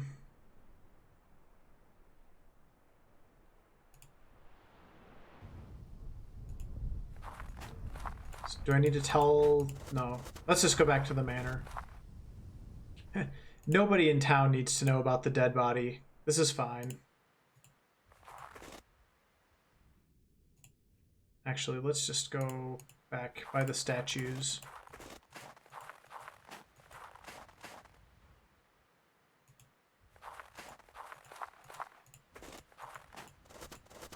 Maybe I need to tell what's-her-name that her boss is dead? I don't know. Okay, so the masks are all off. Oh, there's something back here now, too.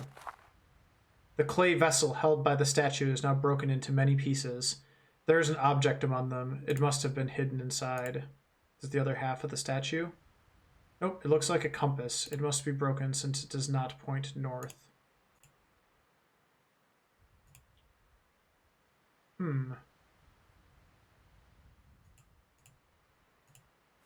Alright, so that's that. What does that say? When the four remove their masks of lies, the path to the grave will be cleared.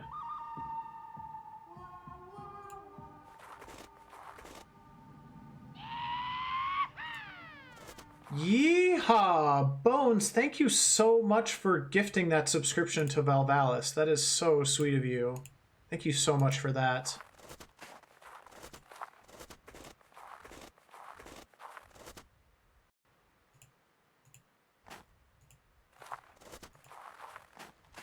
Alright, so now I have this weird compass.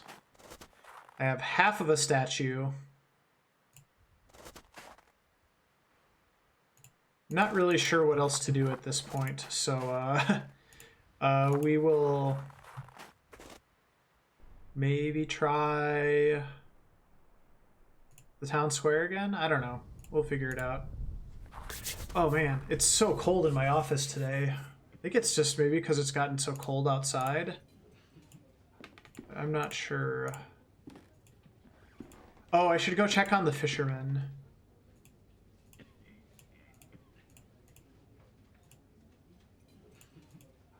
Maybe there's something going on down there now that I gave him the bell back.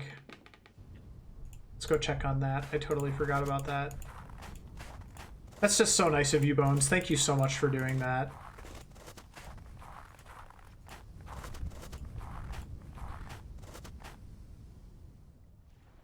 And also, that gets us one sub closer to a Ring Fit stream. If you have missed that announcement, I am going to do a Ring Fit adventure stream, along with all of the sweating and discomfort and general silliness that entails when we get to 100 subscribers. So that is my next goal for the channel, and I want to make sure that you all get something special and enjoyable out of that. So that is going to be a Ring Fit adventure stream. Neither the cracks in your hull nor your flaking paint, none of it matters. You are beautiful as ever, Augustine. Today we will watch the sun set together. Good sir, I cannot put into words what a great service you have rendered this drunken knave. Just as you, a stranger, have brought me to my lost treasure, may this old sailor's spyglass, in whatever way it can, help light the way to yours. Take it as a gift from my heart. All right. Well, I already know what to do with that. We are going to go ahead and give that to the guy in the graveyard so that he can peek better. Is this thing pointing different directions as I'm moving? It sure looks like it.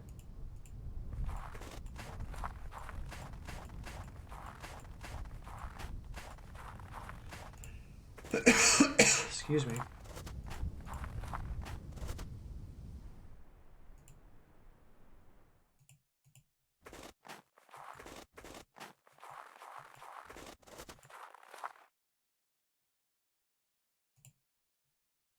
What was that?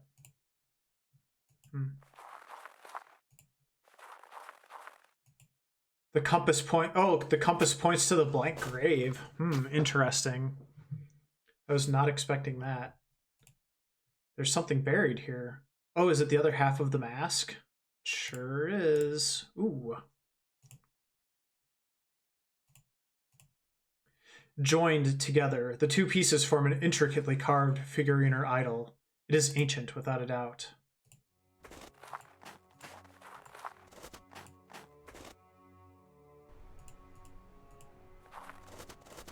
Exciting. What say you, random guy?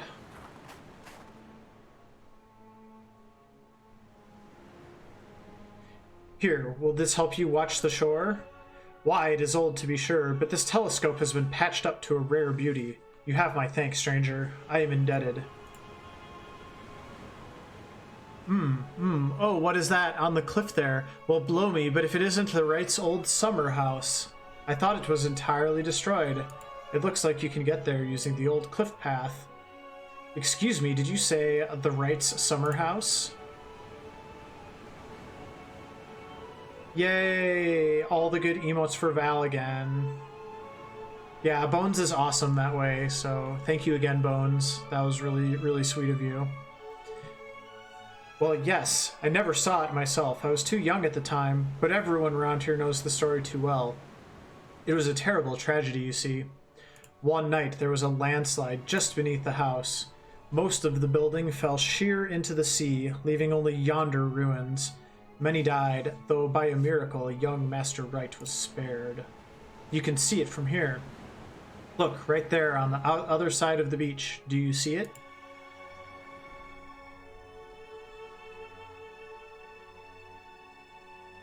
Alright, well I guess I know where we're going.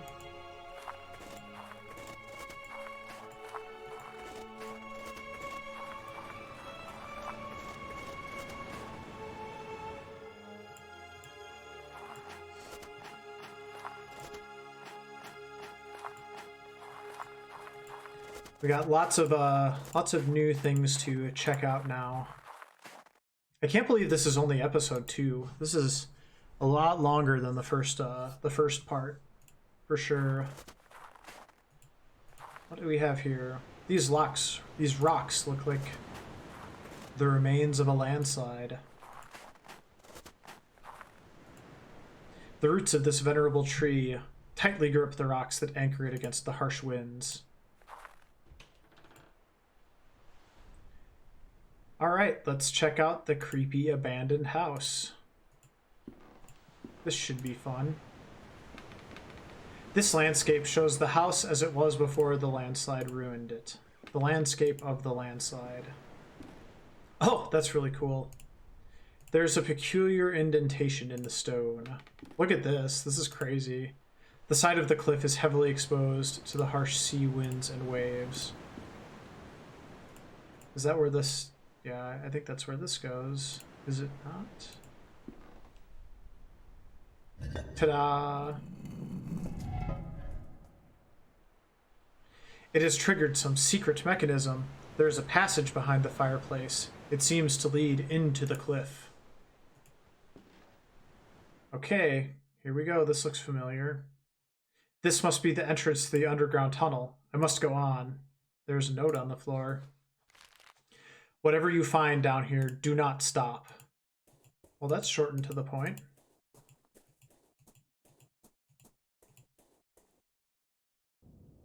All right, here we go into the spoopy caverns.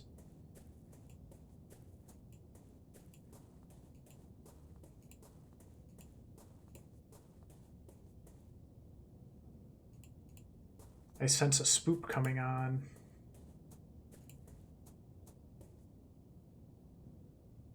I wish I remember what direction I went in the dream.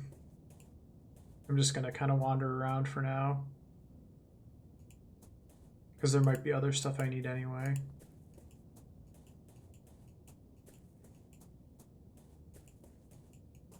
Oh, this is a dead end.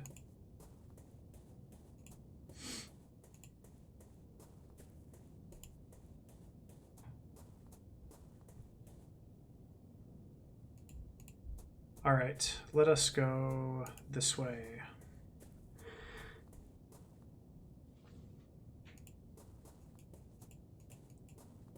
Wait. Now I'm all turned around. Gosh, that didn't take long.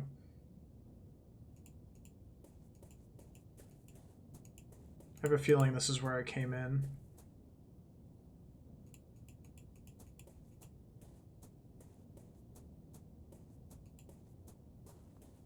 So let's go forward this time. Okay. It is some viscous substance. It could be some kind of fungus, or maybe the decomposed remains of an animal.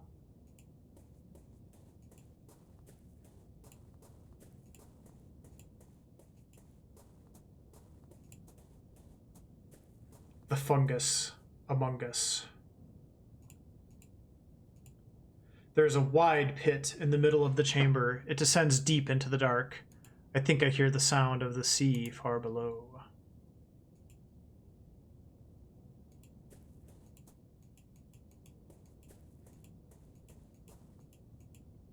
Doesn't look like I can go over there. Okay. Let's go back here.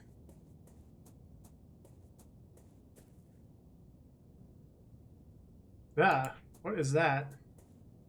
Oh, never mind. That's just a door.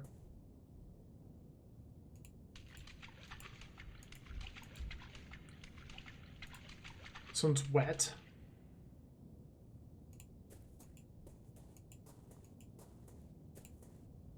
This part of the cave is blocked by a cave-in. Okay.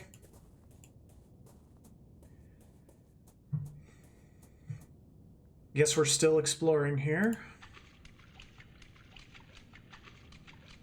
Sploosh, sploosh. I hope you brought your galoshes there, Doc.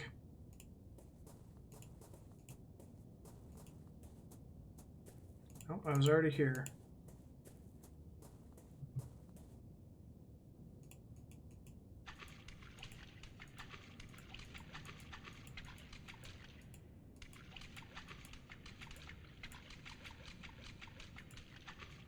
Guess this is another dead end. Okay.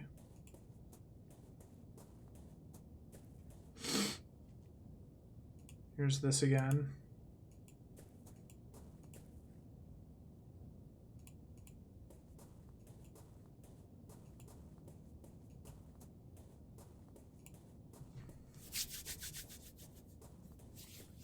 I'm just gonna stumble around. Oh, that's new. And I hear the piano.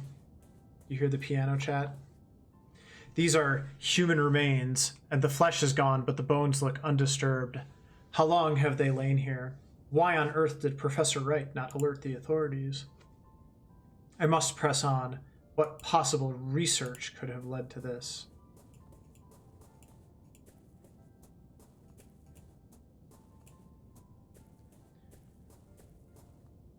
And more importantly, how on earth did they get a piano down here?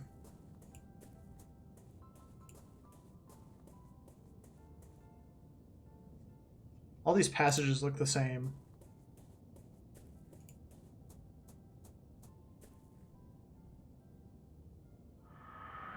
Okay, that's creepy. The hole goes deep into the wall of the cave.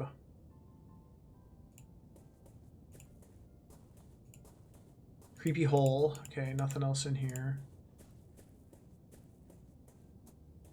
So that means I need to go across.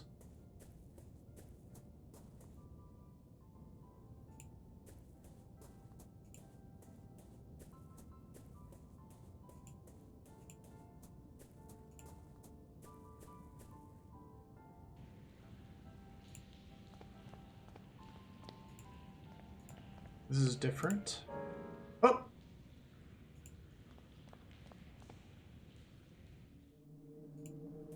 We interrupted someone. There's a strange metal device hanging from the ceiling. There's a grand piano placed in the middle of the room.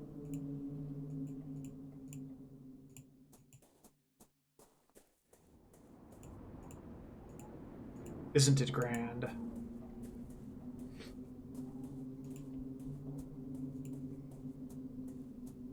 All right, here we go, chat.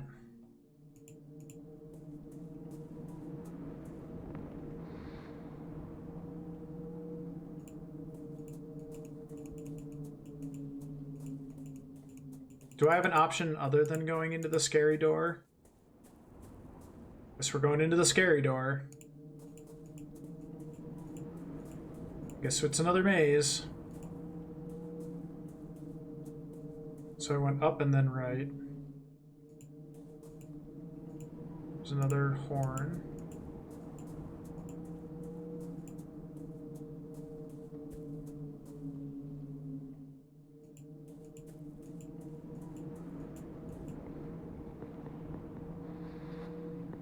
Oh boy, more noises.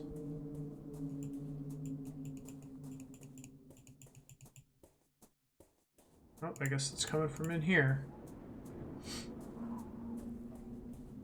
Don't worry, chat, we're gonna be okay. What is this place?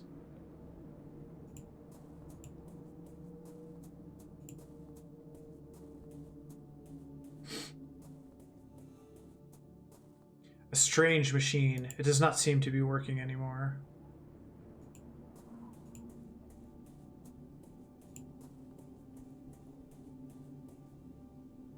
There is a note on the floor. Who was gone will be back, not the same, but somehow changed. Because that which lurks beyond the door waits, and no one that has crossed through can hope to escape its blessing. I must tell Kaufman about all of this. He's sick. There's nothing you can tell him. He is bedridden. These clothes are torn down into unrecognizable shreds. There's a tag here with 2 initials. HA. There's a large archway carved on the stone wall of the cave. Yeah, can I go in? Guess not.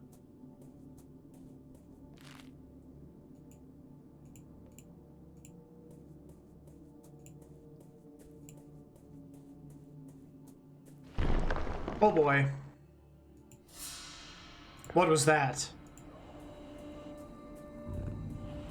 Oh boy, that sounds like the beast. Part of the wall stones seem to have dislodged from it, leaving behind a large dark hole. I hear slobbering noises.